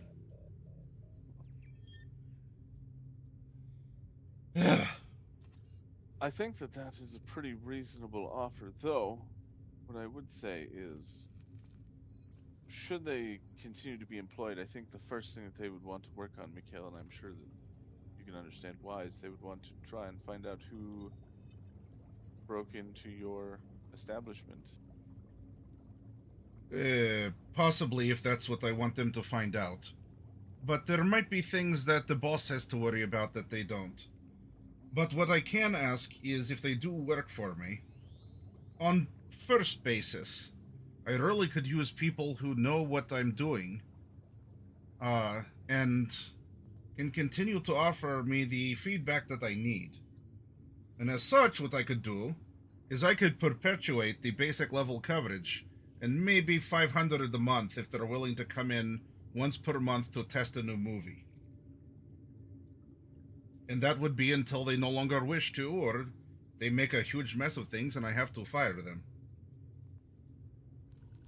I just want to note that this conversation is being transcribed by Drake to the group chat. So you all are live time, or, 30-second live time aware.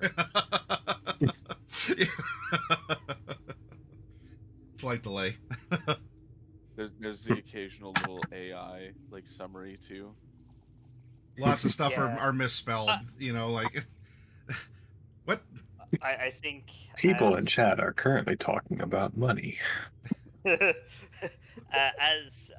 Kiri is reading this, her eyes kind of narrow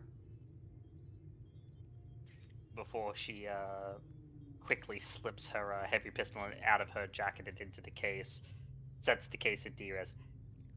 Watch this. I'll be right back. And she goes to Where head you- for reception Where are you going? to fix this.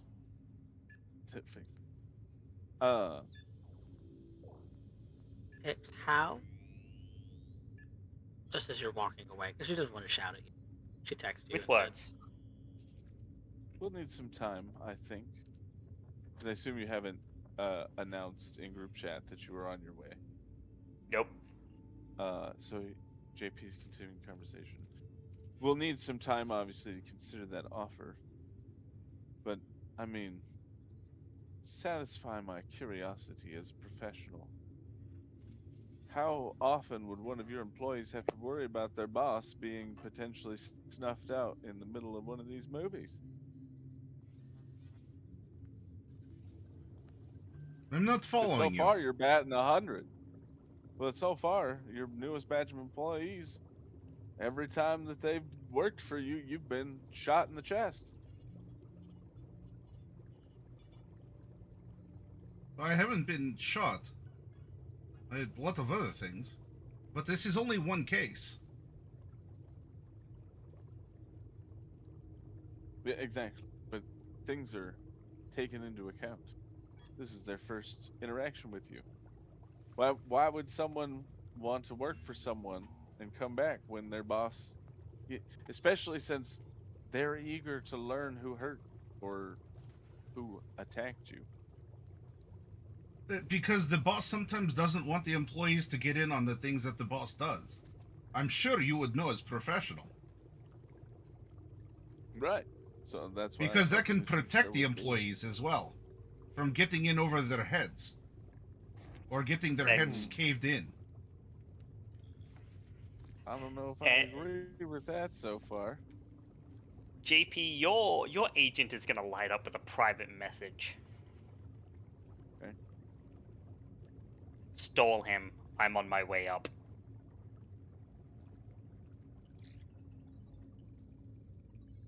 Now, admittedly, the trauma team coverage is interesting, so I will be taking the cash personally. But it really, I guess the main reason, Mikhail, that I would want to know if I was going to be an employee and do something like that is who it is, just so that I would, as a fixer, reputation is everything to me. So knowing who's in what sort of water with who is very important before I make any long-term commitments.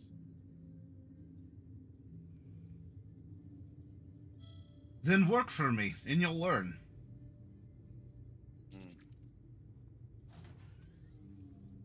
He's being cagey. I don't like it. But I believe it's a fair thing that I'm offering. Yeah, medical? And for only showing up one weekend a month? Next to the 500 cash in your pocket? Not too bad. All you got to do is watch a movie, huh? Your last movie Watch. threw my book out. Threw my back out.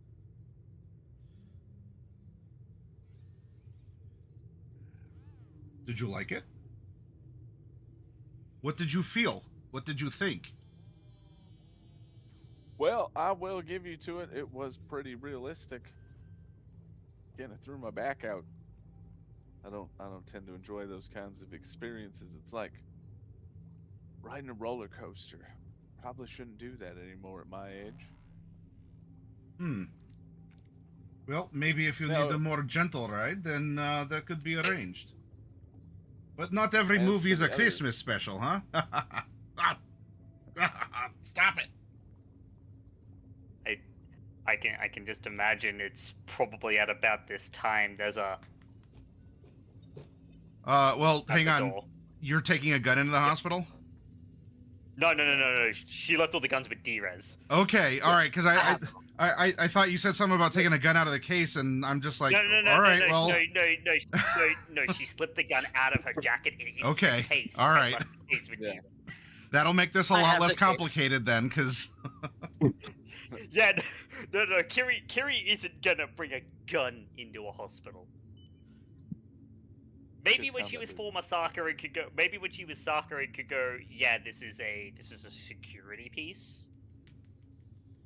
right? Because I'm high corporate security. I have security licenses. Here they are. all right. Well, then, Things so like that. you go through the scan, and it's thorough. They're going to X-ray you, like they're going to know that you have, what you have. They know I've Uh, got Sandy, But and that's not really yeah. going to benefit me all that much in that. no, that Oh, you itself could do isn't that. flagging anything. It's just weapons, or if you had wolvers or stuff like that. So Pop-ups. No other combat wear, no weapons on me right now. okay. And yeah, she's gonna head up, basically be like, yeah, I'm here to see Mikhail. Blah blah blah hallway, blah blah blah expecting me. elevator. Yep, and she's going up. That's why I was like, yeah, it would probably be at that point where there's a knock on the door. And that's when Rather than, Jake will say, so you have my answer. I'll take the 1,000 cash, but I believe there's someone here that would like to discuss their share of such things. And then JP will move over to the door to unlock it and open it back up.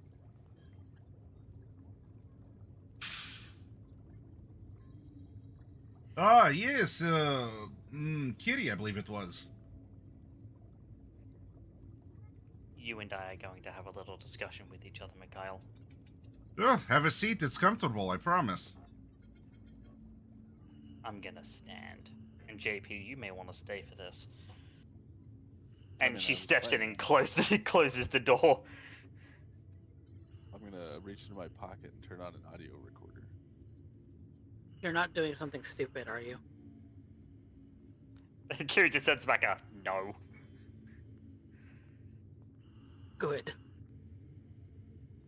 So, Of course, I'm not doing something stupid. I said Kyria, she did something stupid. As I'm sure she's done before. Kyria lied as easily as she breathed. she kind of walks over. Allow me to set out the pieces of the puzzle as I see it, and then we'll talk about what will happen from there. Please. Your technology I'm works. taking that seat now. Works well enough that it was able to lock us in when you got attacked.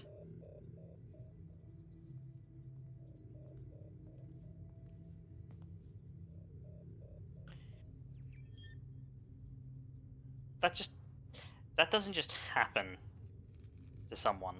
You're correct. It was not what was intended. People also don't come in rappelling through your ceiling. People also died. I agree. The ceiling wasn't meant for that.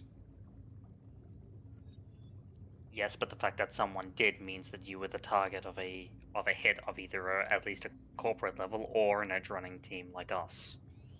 Most likely, yes.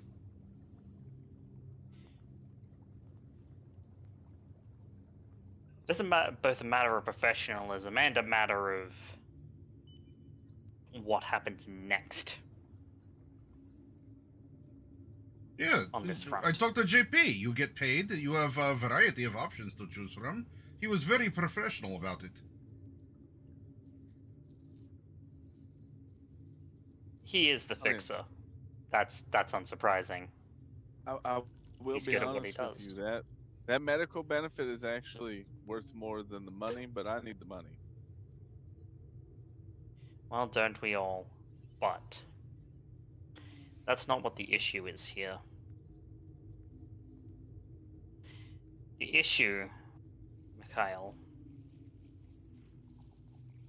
is that you were targeted a couple of days before a massive electronics festival Yes. by a team that knew exactly what they were doing. And given that JP has been kind enough to give us a transcript of the conversation that he was having with you, I'm going to go out on a limb and suspect that you know a lot more than you're letting on. I do, yes. Okay. Then I'm going to make this clear. Because you put us in danger. Wittingly or not. And that's to say nothing of what Dira's found in that spaghetti code of yours.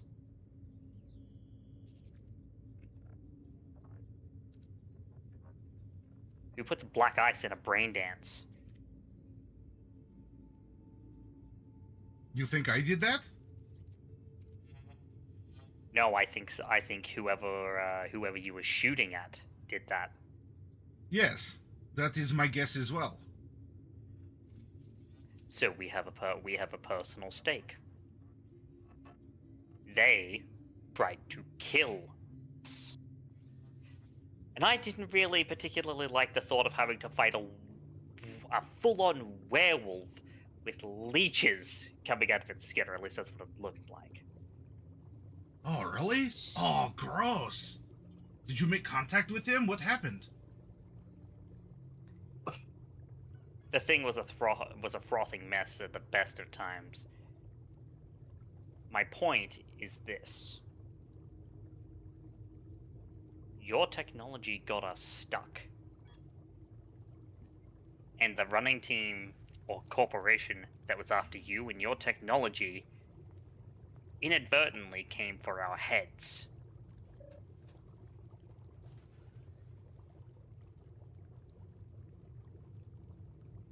So you're either going to tell us what you know, so that we can resolve this, not just as a matter of professional courtesy to you, but to also sort out the fact that, you know, people tried to kill us. Or, as Keep in JP mind, said, I'm very comfortable with the $1,000. well, of course, that's the easy way out. We all have bills to pay.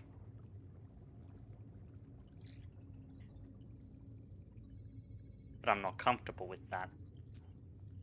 I'm not comfortable with the fact that we almost got zeroed in a virtual simulation by a rampant piece of black ice.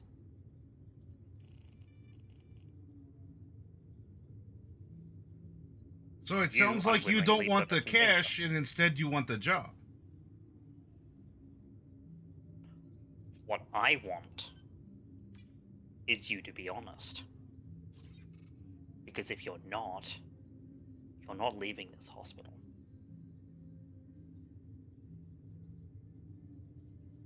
That seems like a threat. It's not a threat.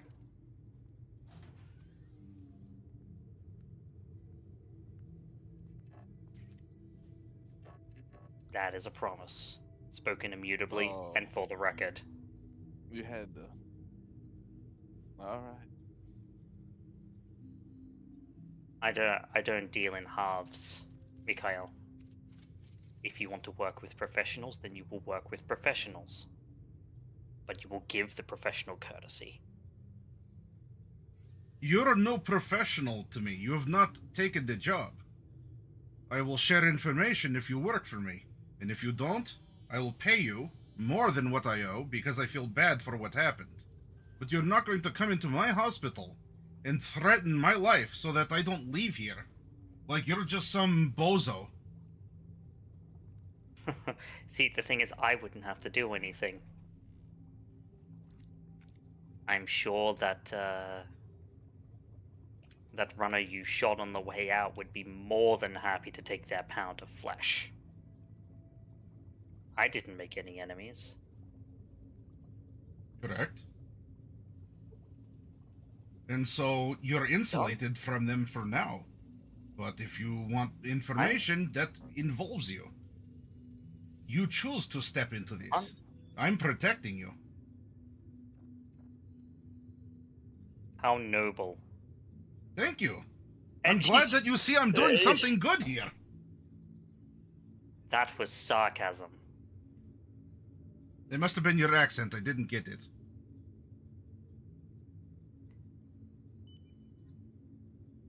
There's nothing noble about withholding that information. Unless she tilts her head. Something that you know implicates you in something that you shouldn't be a part of. Unless Be implicated in you're what? in over your head. Tinkering? No. I was the one who was attacked. Yes, because you had something that they wanted. Yes. Not talking. That sort of prototype tech would be more than happily stolen by Corp. rival edge running team that would be more than happy to sell it off to the highest bidder. It does Actually, happen. without scruples.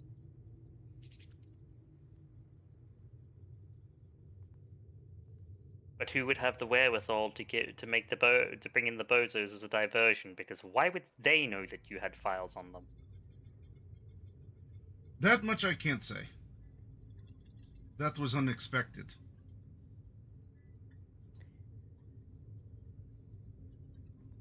We already know they put a plant in the bozos. Probably the netrunner they brought in with them. So, the way that I look at it, you either tell us what you know and we work together, and you manage to go back to a life of playing with your computers and tinkering, or you don't and someone comes through your head, and it probably wouldn't even be me. So you're taking the job that I'm offering, yes? On the proviso that you speak now. And No. you leave nothing out. I don't speak now. You sign up job, and we'll do so. Look, I'm in hospital for 1, maybe 2 more days.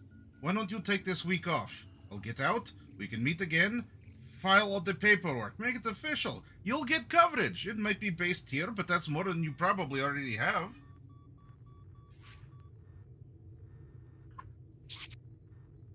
When it's official, and you and the others that have come with you, maybe they want to as well, maybe they don't. And he'll look over you, JP. Yeah. But that way you can decide if you wish to tie your fate in with mine. Or you could just leave me to lose my head. Maybe for real next time. Because right now you can walk through the door and I would give you 1,000 cash. And we never have to see each other. No stress, nothing. I could die, I could die next week. And, oh no, is it Mikael? Ah, well, I have $1,000. I pay my bills and I go on living. Or, if you wish to tie yourself to me, I am a controversial figure, it seems. I've made it to the big time. Hey, corporate espionage. What a backhanded compliment it is, huh? But you have to be willing to tie yourself in if I'm getting that kind of attention. It wouldn't be fair otherwise. I'm trying to be a fair man.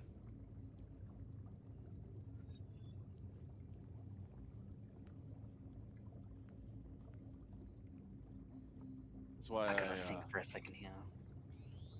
I'm more than happy with just taking 1,000 cash and knowing nothing more. Though, if the majority of them throw their lot in with you, I don't see why business couldn't continue to flow. I'm sure you're aware, Mikhail, that as a Gato, I have fingers in many pies, so I don't necessarily tie myself down to a single person, per se. Roll another, Well, roll by another rule. trading. Okay. I'll put the baby down real quick.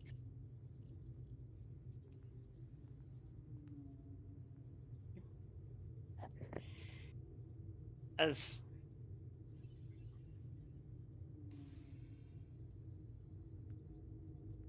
I'm gonna dump 4 luck into this roll. yeah. My curiosity is far too deep to really leave this alone. I've already got an idea. Meanwhile, Outback just like Oh, That'd be with my Just 4 like- luck. That's 32. Holy 32! Outback's just like $1,000. Shit, I'm out of here. I mean, a fixer's ability to know a guy is widely respected, you know. And as JP kind of speaks up with that, Kiri, I have an idea then. If it so pleases you, JP, and you, Mikhail. Each of us gets the 1,000 cash. That's the hazard pay for almost dying, being locked inside your prototype technology. And we'll come to the table to negotiate additional terms regarding the rest of what needs to be done. I.e., who might have gone after your head. As completely separate. Those terms can be negotiated at the time.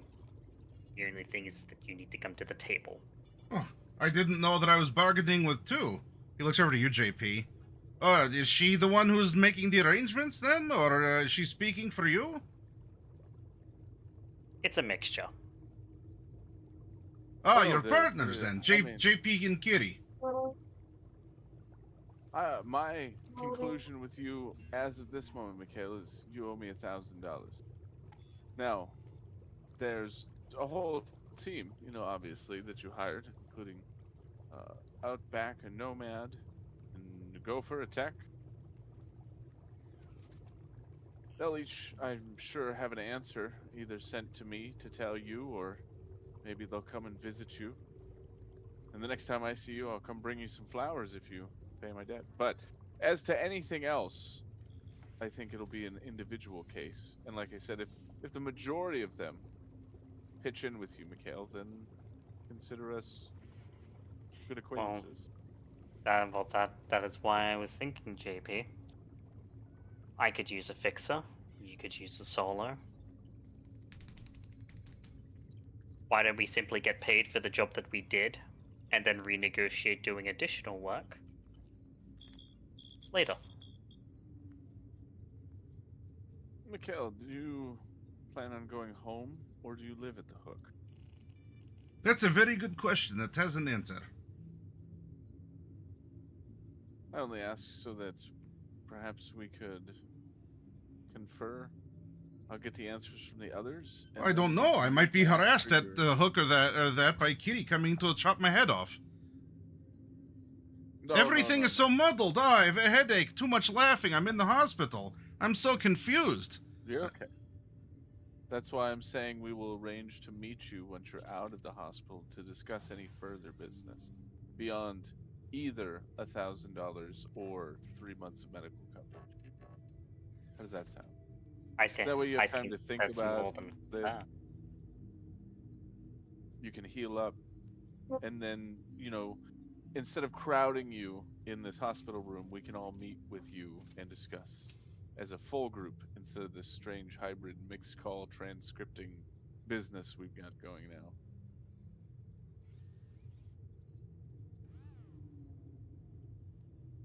And as long as I'm there, I'm pretty sure I can keep Carrie from chopping your head off.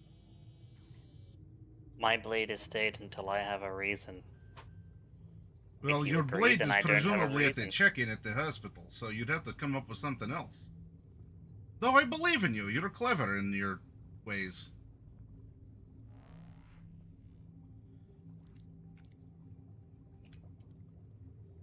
But yeah, no, Kiri was just going had the thought of you know what? Given that we are kind of throwing in our lot together, let's throw in our lot together. Let's get the pay from this job, which should be 1,000, and then go to Mikhail and go, right, what we should get paid is 1,000 plus a chance to sit at the table and negotiate further work. Yeah. So this is what will happen. I give you all 1,000. I take you off employee, no coverage, no involvement with what's going on with me, and you go do your thing. You go spend it on whatever you want. Maybe you even get out of this hellish place. If you choose to come back, I will contact you. I have your email, so don't change it. And also make sure it doesn't go to spam. That happens far too often. I will contact you if I'm ready to negotiate. But I'm gonna pay you each 1,000 and you're going to fuck off. The deal is done. And you choose to come back to me. You drive hard bargain, I pay hard price. And we come back to talk from nothing. So it sounds good. Everybody wins. You're free, no threat, no medical, but 1,000 in your pocket. Let me just see if, and then I have Drake ask out Outback or Gopher if they have any interest in the being an employee and getting the medical insurance. Well, right now the deal is he's going to give you all 1,000 to fuck off, and you can come back and talk to him later. Oh, so he's not going to do it on an individual basis anymore. Now it's the argument was made to bargain with him on an individual basis, and so the deal that he made before is now he's paying you all 1,000. You fuck off out of the hospital, and you can talk to him later. Okay. Just never mind. That's just what If he makes sense. insists on by not virtue of talking it. about anything now. It's just what makes sense because it like getting tied down to someone like that is just asking to have our heads blown off at the first possible opportunity. Especially if he doesn't want to talk about it now. Do you want to do a cash dead drop, or do you want me to get you their account numbers, Mikhail? I presume you all would don't want need cash. It will be made available to you. You should be able to has get the it by account numbers tomorrow anyway, night. because he would have to. Also, your employee records are being deleted. All right, this It works is for a me. clean break.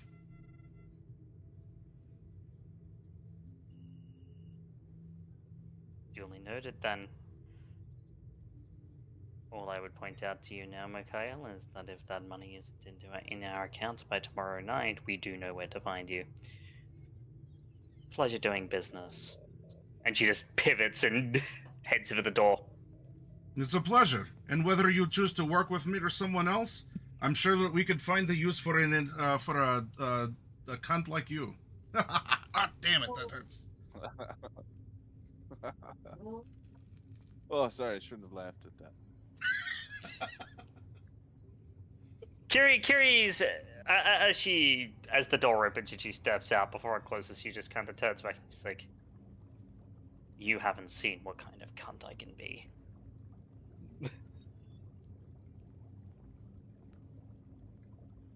Oh, Toodles. Mikhail, if it's any condolence to you, I was quite intrigued by the medical offer. And while I understand you don't want to show all your cards at once, I guess I'm just a little bit more laid back. She still seems pretty young. The thing is, she's like the second oldest of the group. She'll find her way here in this wretched place. There's a strength, but it's misapplied. And if you, if you ever need any proprietary pieces of technology that you find hard to find, and JP takes this opportunity, obviously, to, as he gets up out of the hospital bed, leave his card on the, the little bench where the meal is served or whatever. Now you know Agato. Of course. I have a need for parts. I have a need for someone who can understand the way that I build things. I don't want to also repair and run and program and do everything. But what I build is not standard. It's not corporate. So I need someone to be able to get the parts to build it and also to fix it when it breaks. The hardware, the software. You might have picked up, JP. I don't think the way that other people do. Not in the least, Mikhail. You seem to be a special mind. Yeah, well, that's one way of saying it. And I appreciate you not threatening to remove my head to find out what's inside of it. I find that I did give a veiled threat of you not leaving the hospital, but I like the veiled threats, not the immediate. There's tact, there's decorum you have to observe. I get it, I understand. It's not the first time I've been shaken down. I didn't get to have the money that I do for not having the wherewithal to to stand up and negotiate the one thing or another. To be fair, she didn't threaten him. She stated that she would do this if he did not. Yeah. She didn't It was threaten a promise, him. you She said. promised Yeah. that she would. Yeah, things can be a promise and still be a threat. That's right. All right. Well, Mikhail, you take care. You know he offers a handshake. Well, of course. He'll grip it. Nice firm handshake. And try not to data dump your brain again, huh? I'll try not to have my place invaded by people. I would like for that not to happen. So maybe, if you could find a way to cool down the hothead, maybe I could actually hire you to do these things. Does sound like a pretty good relationship. So next time we favorite meet, kind of maybe you flower. talk to her. In the meantime, you have her cool jets, huh? I don't know about cool jets, but maybe some cold sake. Hmm. Speaking of which, what's your favorite flower?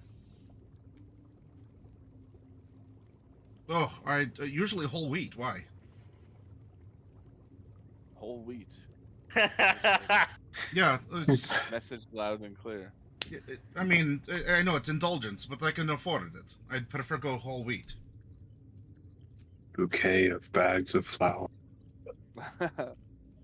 Good. You'll get a gift. You'll be here for a few days, and I'll send a gift once you pay me. JP gets stems of wheat as a flower bouquet. You'll have, you'll have drop locations. You should be able to get your money, each of you, by tomorrow's night. Take care, my friend. Ugh. I leave a little less dramatically. Not all the time. Else, how do you find inspiration?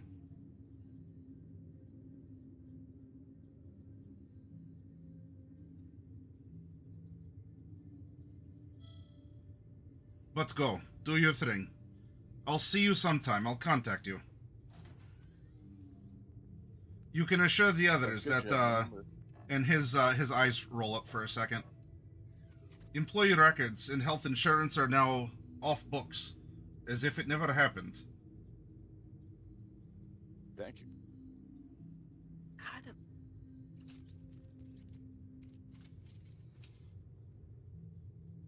Now rest up. And then I'll leave. Yeah. Rest. I don't know such a word.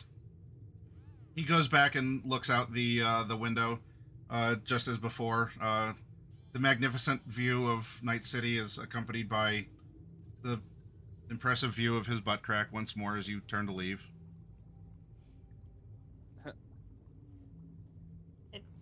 JP, once you do, you'll find that Kiri is leaning against the wall, waiting down the way, as if her eyes on the door, as if waiting for you.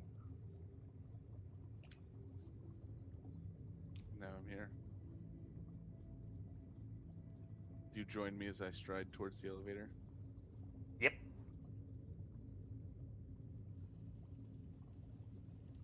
Is it a silent walk?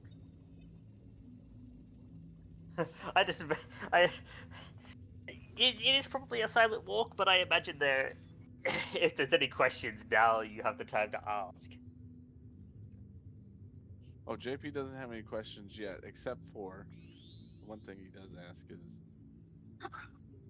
how confident are you in your companion's ability to run ice?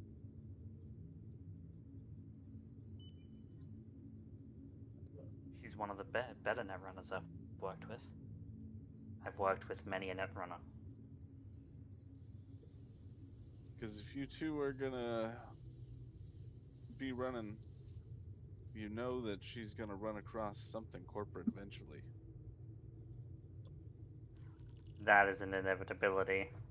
Something I've And already that'll warned her mean- about. You know, the basic corpse she probably already skims when she's off doing her own side work, but something that could really fry the mind. Yeah, Militech, So keep that in mind. Datacorp, Sarko. There's always that chance.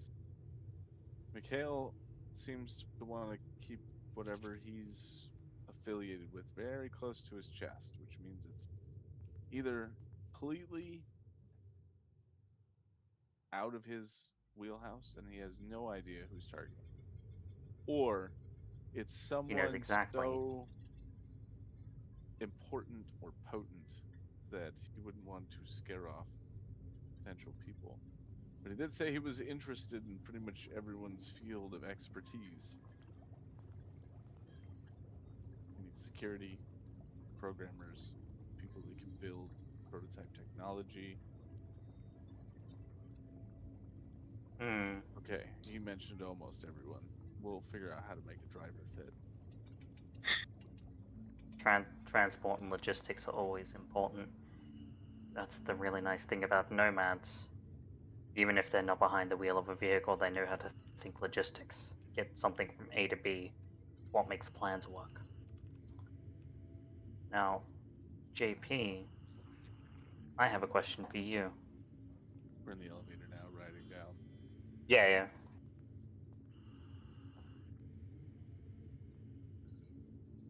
Do you think I was angry when I said what I said to him? I think that you were impassioned. And she kind of turns to him, but her expression is blank. It's not passion. It's cause and effect. I think that you have a need to know everything that is happening around you so that you can't be tactically blindsided. Well, when Arasaka wants your head on a silver platter, yeah, that tends to be a priority. Why do y'all have to be Japanese? I guess it makes sense, though. Now the real question is, are you a defector or are you a true traitor?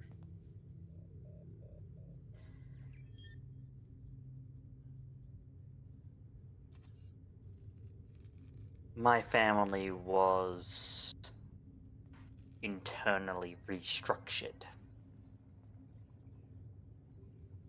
Officially, I'm MIA. They want to make that KIA. So no, I've completely defected from Arasaka. But you didn't do anything yourself to inquire such wrath. Wrong name, wrong place, wrong time. Oh, how much I can tell you that I know that feeling, and the whole, his pension, his whole dream that he had for retirement just flashes before his eyes. And then the elevator dings and he goes, okay, well, I guess we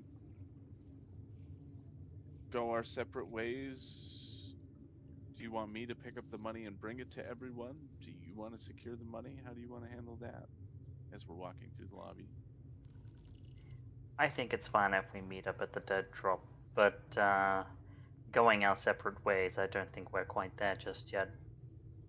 What is there to do now? The Electronics Festival starts tomorrow. Kiri just kind of clasps JP on the shoulder. As I said, I'm in need of a fixer, you're in need of a solo. Let's go to work.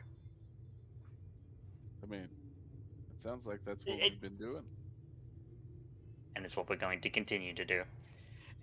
You can see that you can basically, she's not saying it outright, but you can feel the implication there is like, no, this job was the beginning of a crew of which you're the quote unquote face. Mm-hmm.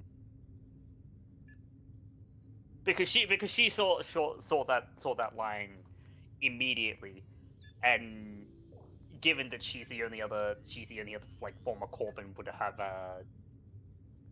like major exposure to the idea of edge running crews and things like that, outside of what you see in the flicks and what you hear as street rumor. Right. She's basically just like, this is where we start. Like this is the first chapter. This is where the book begins, and the book has us all intertwined, whether we like it or not. Gopher, Outback, and D-Res, before these two exit the hospital, on each of your agents or whatever you're using to communicate and display, you would get a notification, trauma team care canceled.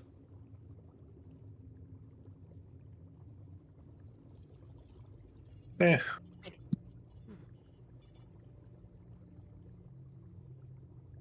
It's all right. We'll eventually be able to pay Files for were our already own trauma. The files were already scrubbed from the hook anyway. So if Oh he, yeah, D-Res, they were scrubbed because he scrubbed them. He used the hospitals. I realize that. Oh, okay. Yeah.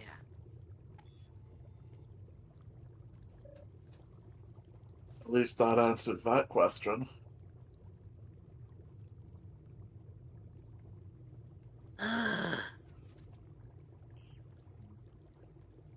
He is absolutely an asshole. A little bit. Just based on the text that was coming through to my holo, just as you're transcribing. Oh no, you can thank Drake for the transcribing. That wasn't me.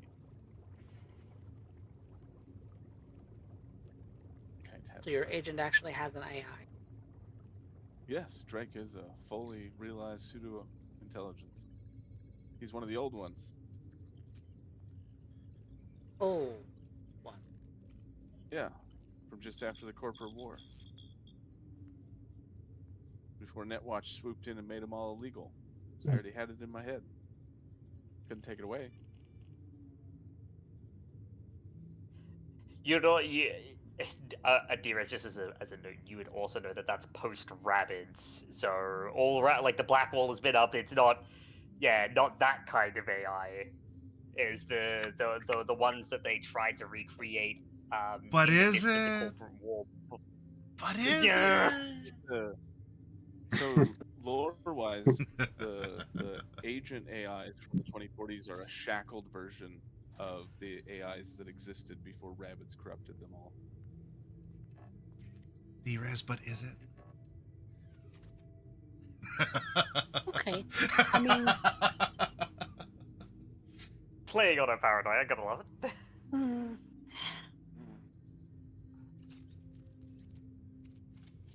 my holo doesn't do that.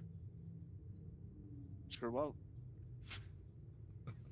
Not unless you pay a little extra. I know a guy that has a few of those old chips laying around if you want to pay the extra fee. I don't want to go messing around with AI much. I prefer to program things and do things myself. Hey, you know what? Drake hasn't gotten my kibble order wrong in 20 years.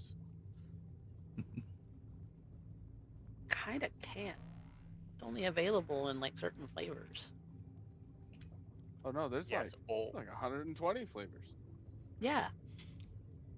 So how can he fuck that up if you're ordering the same one all of the time from the schisms?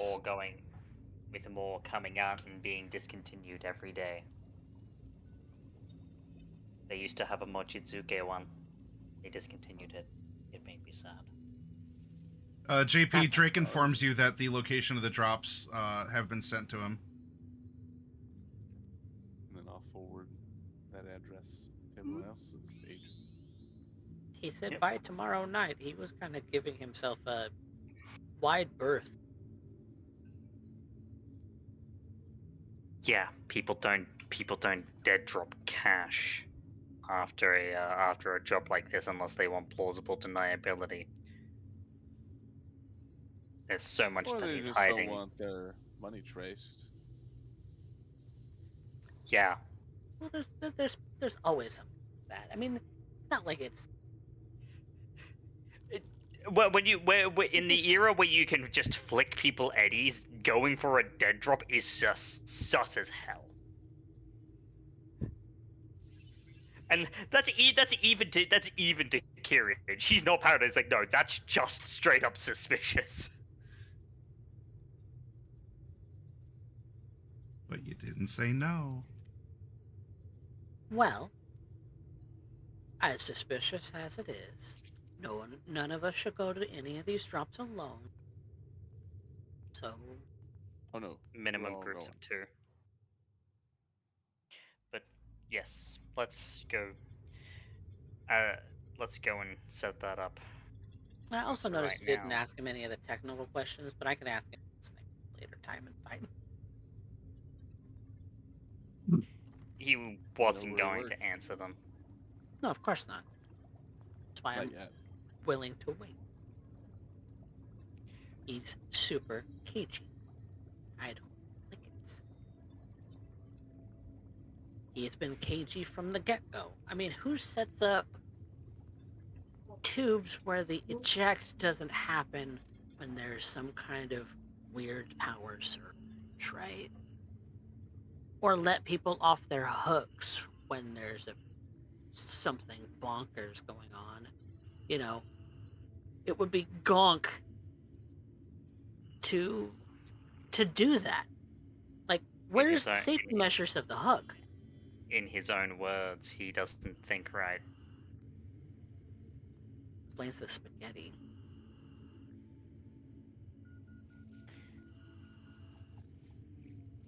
The movie that we were You don't fucking think he's an ice, do you? Curious just kind of looks at Dearest like, Did you really? say if he's an ice? Yeah. You think he's? I mean, A demon maybe... puppeting around a corpse. There's stories. It sounds like AI wizardry more than anything else, but that's what the Black Wall was for. Shouldn't have to worry about Yeah. that sort of thing. And we were worried he was tampering with the Black Wall. I We was the were? one who mentioned that. I don't know. That's a little bit. I know a little bit. You don't From my touch the Black days Wall. You just running don't. aside Netrunners, but I definitely. That's a. I definitely would not claim that's a program. Programs If don't there's- laugh. I can if they're mimicking humanity, I guess. Feel pain.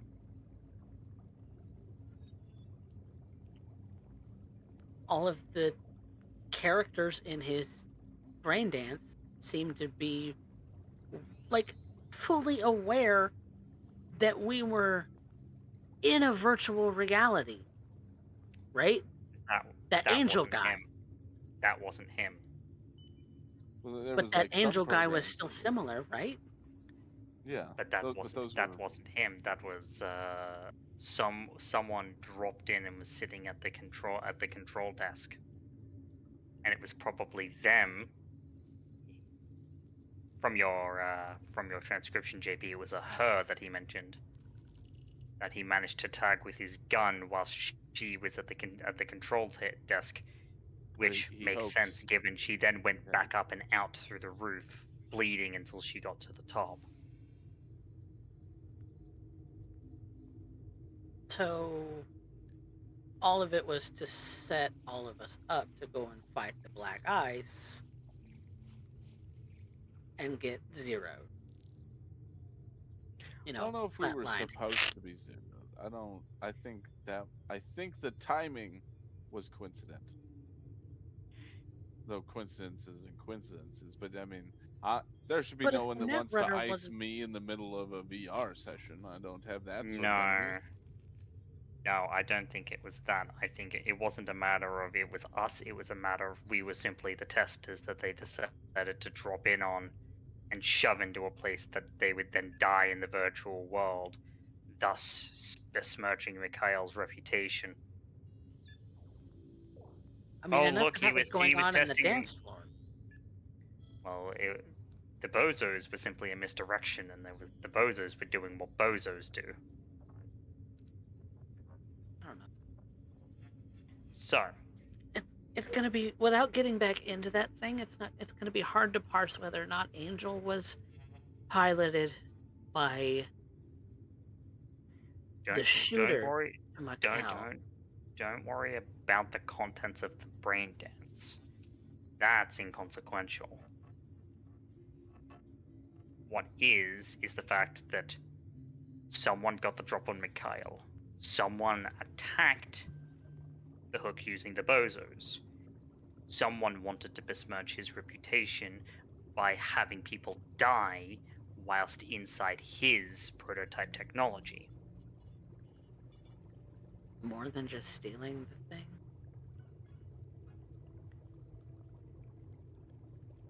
Well, if they wanted to steal it, why are the suits still there? Maybe the suits aren't the thing. Maybe it's the brain dance. Maybe the brain dance is what's... You would still need the suits. The brain dances are designed for the suits. Not necessarily. What if they already had the suits? And what if the brain dance is compatible with normal Reed?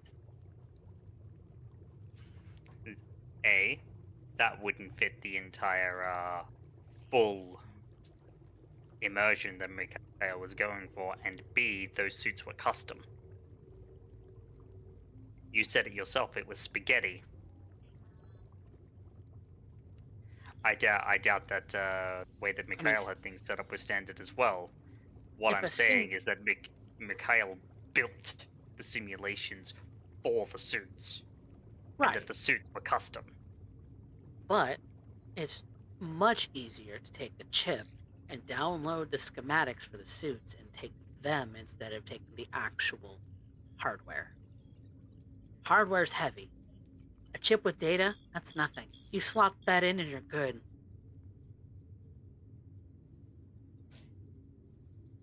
Yeah. The thing is that if someone's taking that, if someone's taking that, right?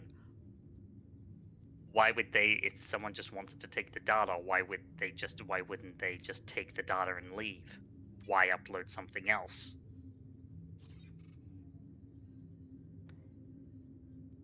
You know what this feels like? On purpose? Personal.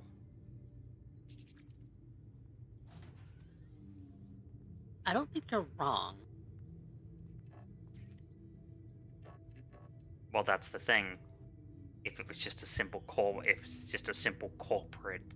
cash grab, if it was just a data steal, then why not just take the data and leave? Yeah, dumping a new program into the simulation makes sense. Honestly, I don't conjecture much on who done it, what, when, or why, because often I get paid not to even think about such things. So, I shall leave those conjectures to you, fine folk. I can't help it.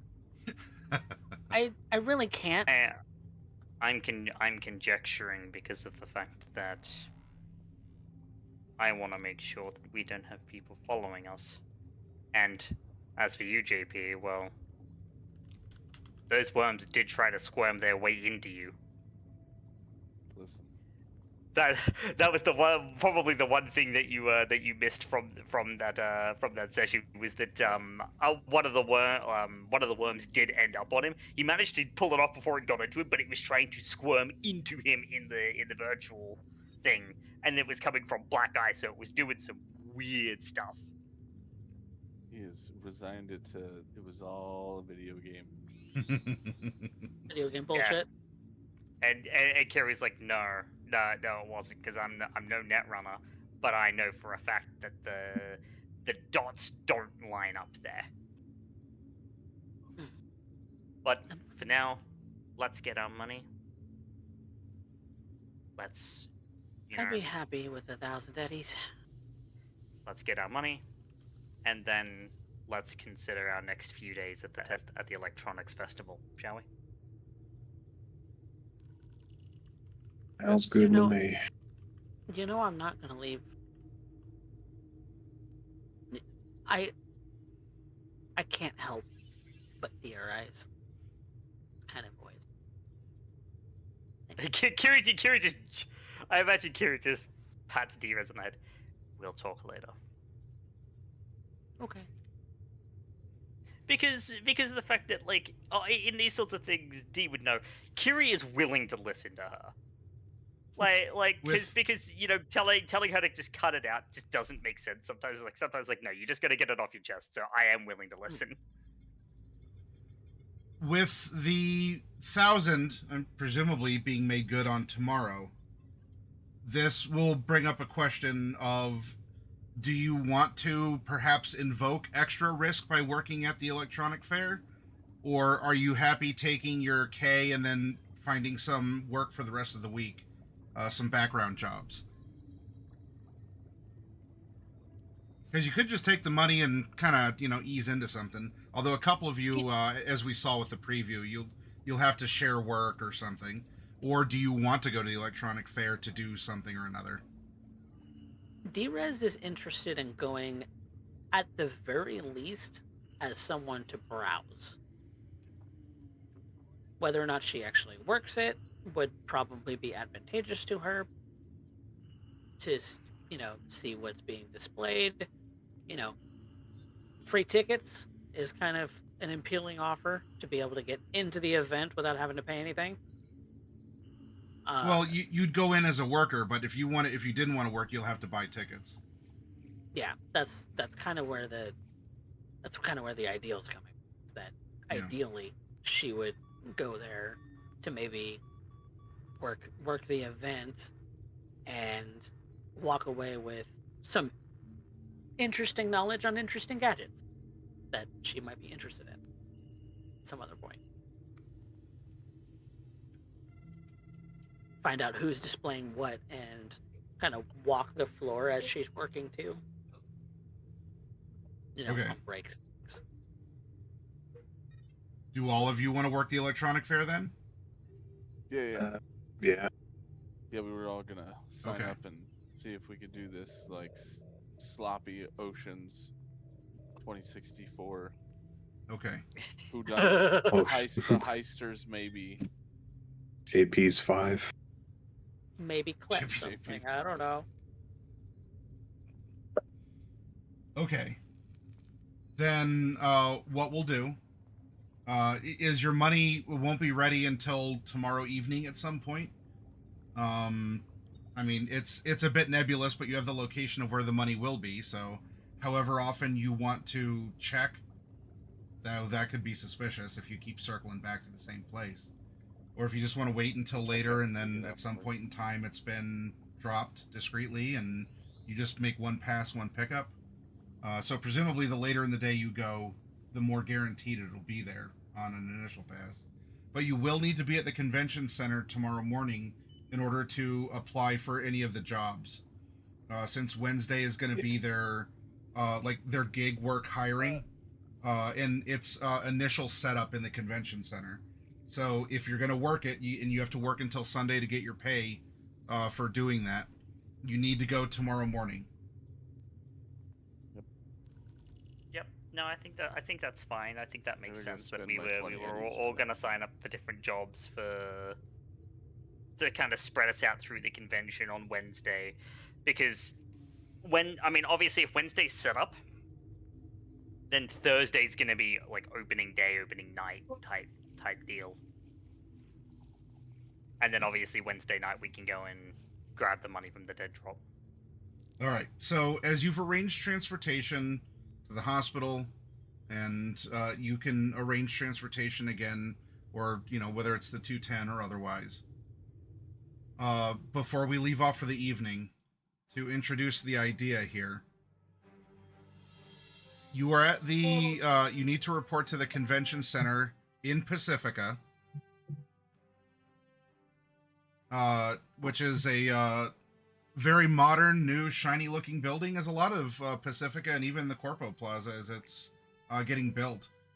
This is, it's a heyday. It's a resurgence in Night City. There's a lot of actual nice things that are happening and being built. So in the morning, there's a lot of other people who've shown up because maybe similar reasons, either above board or below.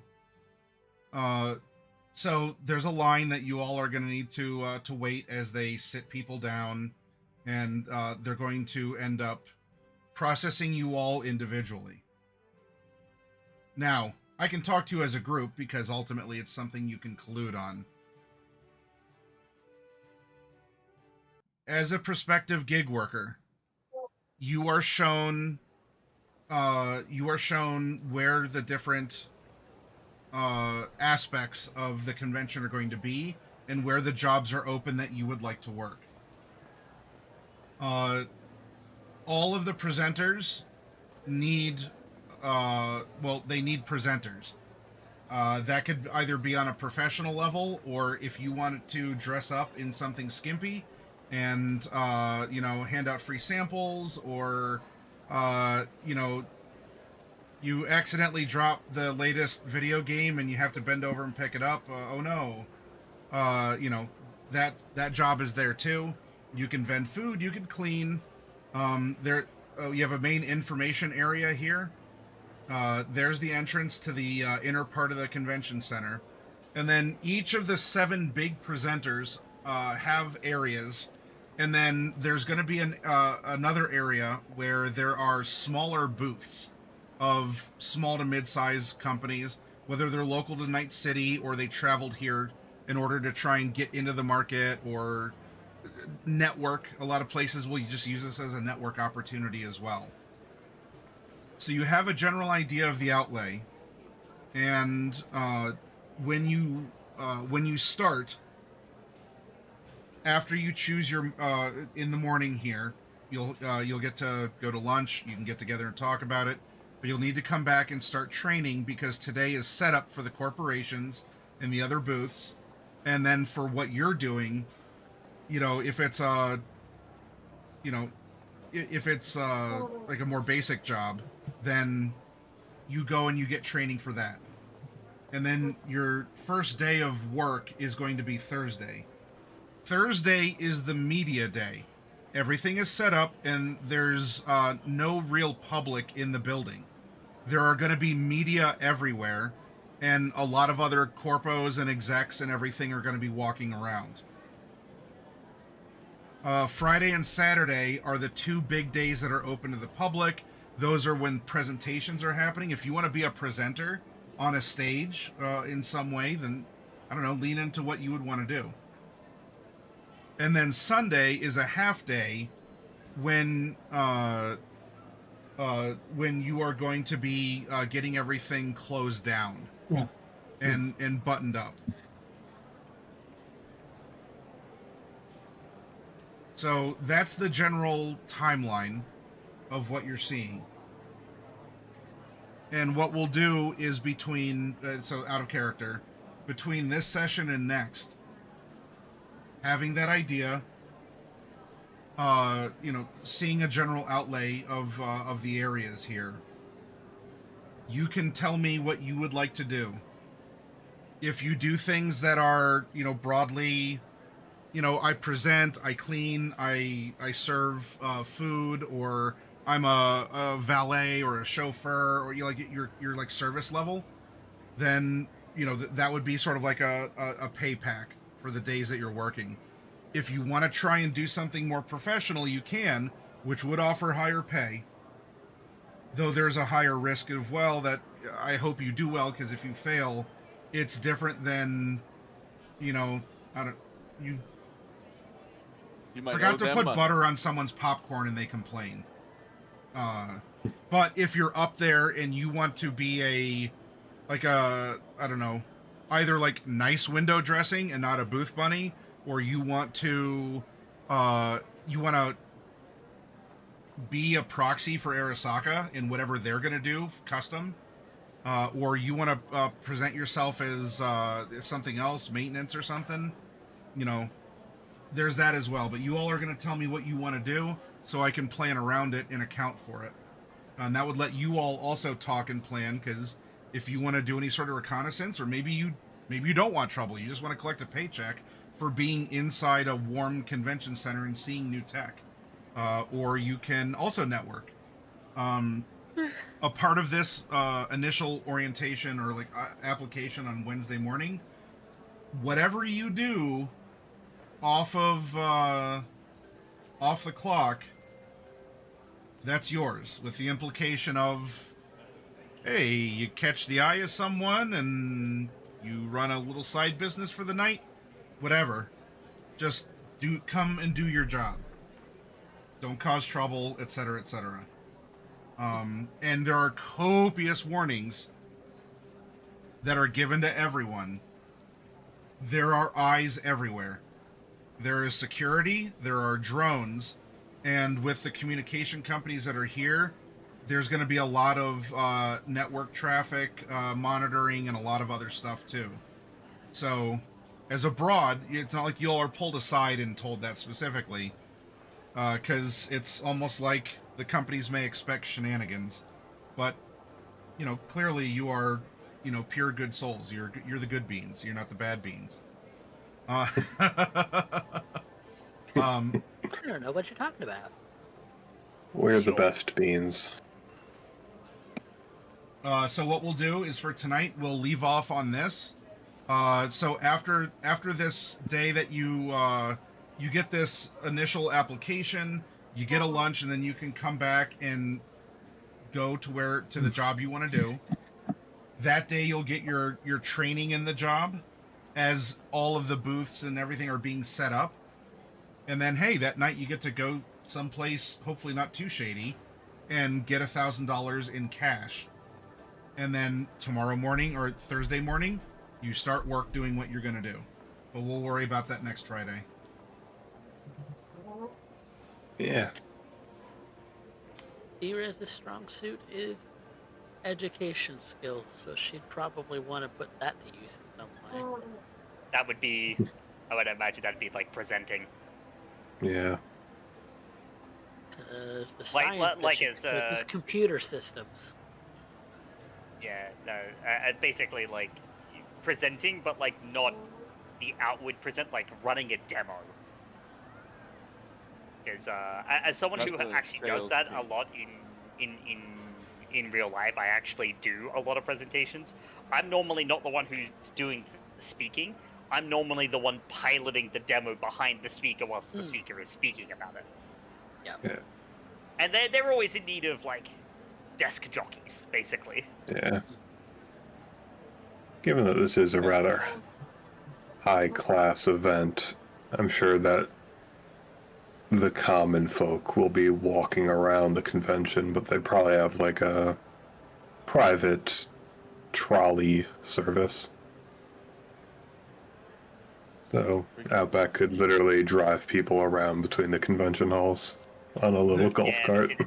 between the different exhibits in the Yep. golf Or cart, hell if, yeah. if you want to do valet parking and you want to park Yeah, valet too. vehicles out by the parking garage, you can do that too. Yeah, You'll get to but ride if I do that, I could drive people's cool high-tech cars, or I could not listen to people talking on the golf carts as they go back and forth between exhibits. Whichever you'd like to do. Curious. If you think it's more valuable to listen in on the golf carts and just play dumb, there's that. If you want to drive a vehicle that's probably worth actually like the net worth of all the Aldecaldos camp in the desert in one singular vehicle, you could do that too. So, Yeah, maybe you've wanted to pilot an aerial vehicle. he has actually. He's It's also a decent in Pacifica. pilot. It's by the water. People might come by boat. Yeah, Boats! yeah. I You want a mean, marina park? Outback is mainly a driver, but based Yeah. on base skill tech, a plus 12 for air and sea vehicle ain't bad either. All And right. just so well, everybody knows, Drez has lip reading ranks. Nice. Hey, me too. Useful. I Quite don't think I do. I don't know where that is. Nope. And the awareness skills. Awareness. Yep. Nope. He has ranks in lip reading and perception, so she is observant. You can tell when people are talking. You can tell exactly what they're talking. So, Meanwhile, I've with got- my base 5, it's like bad lip reading. I've seen those videos. They're so fucking funny. Oh yeah. Those are great. Yeah. You better not touch my stick. See, so I have Man. two routes in. I could do security, or I can perform. Form. Yeah, I have Jeez. I have two ranks in play instrument guitar and one rank in play instrument singing. I have no ranks in any of those. I just have tech. So I have tech skills, but since school is my dump stat, all my social skills are kind of bad. Yeah, you're Kinda gobbler. you're more the guy they ring up if something breaks. When does You're the technology ever gopher. break during a major presentation? absolutely never. Clearly, like Anecdotally- Nvidia has never had that anecdotally- happen before, or whatever, right? Anecdotally, all the time. Yeah, all the time. So much. No, I still can't no. I still can't Come on. believe he fucking threw the steel ball at the window and broke it on stage live. Yeah. Things happen. Lean into what happens No. in real life, and then we're just going to make it even more funny and or depressing. As No, you see, knowledgeable as because he is, it's the D-Riz- future. So if it's the future, then technology has to be better. It won't break. D-Riz could also purposefully break something. Oh no. Oh no, we're doing this new demonstration for these new Kuroshi optics, and the person's head is on fire now. Oh, that would be awful. Oh, I give it the hiccups. There you go. As intelligence heavy as she is, she's probably not going to be the persuasive type, even though she has ranks in it. When it comes to demonstrations and things, so she would not make a very good booth bunny. Persuasion. Yeah, no, I said Wow, you'd be. I have you'd be more 4 you'd be ranks in more persuasion. Hey, it's like, hey, you need someone who can understand and drive your tech demo for you. That's me. As yeah, it's As just- interesting as her hair is, she is not the most versed in wardrobe and style when it comes Yeah. to appropriate situations. Get yourself some tech skin, tech hair. Give yourself a little boost on that. Tech See. hair would be nice. and it's fashion wear, so it's like free Yeah. humanity wise. Yeah. Nearly, yeah. Which I imagine Mikhail did with the fiber optics thing. That's fashion wear hair. Yeah, that's definitely a special tech hair. Yeah, he's gonna have to get that replaced. Poor guy. Yeah. All right. Well, what we're gonna do, we're gonna go from cyberpunk to cyberpunk. Let's raid into Down to Die RP, friends of ours down in Australia. They are running their Cyberpunk Season 2 episode 7. Hey, we had an episode 7 tonight. Better late than never. So let's go see what's going on. It looks like they're driving through the desert on the highway towards the city. They also have some miniatures out. Actually, ooh, I'm going to take us into a raid. They might be having a race here. There's like a car next to a wagon, and someone's on a roof. All right, we got to go check out what's happening there. Yeah, let's- I'm intrigued. So yeah, let's go in the raid. Take care, everyone. Thank you very much for being a part of this. To my players, to my audience, another fun session, and we'll come back for session 8 this coming Friday. We should, unless for some reason there's a Thanksgiving thing that any of you are like, well, I need the extra day. But we'll talk I about it. think I'm okay. Okay. All right. Anyway, raid's gonna go off soon. I'll see you, everyone. Bye bye.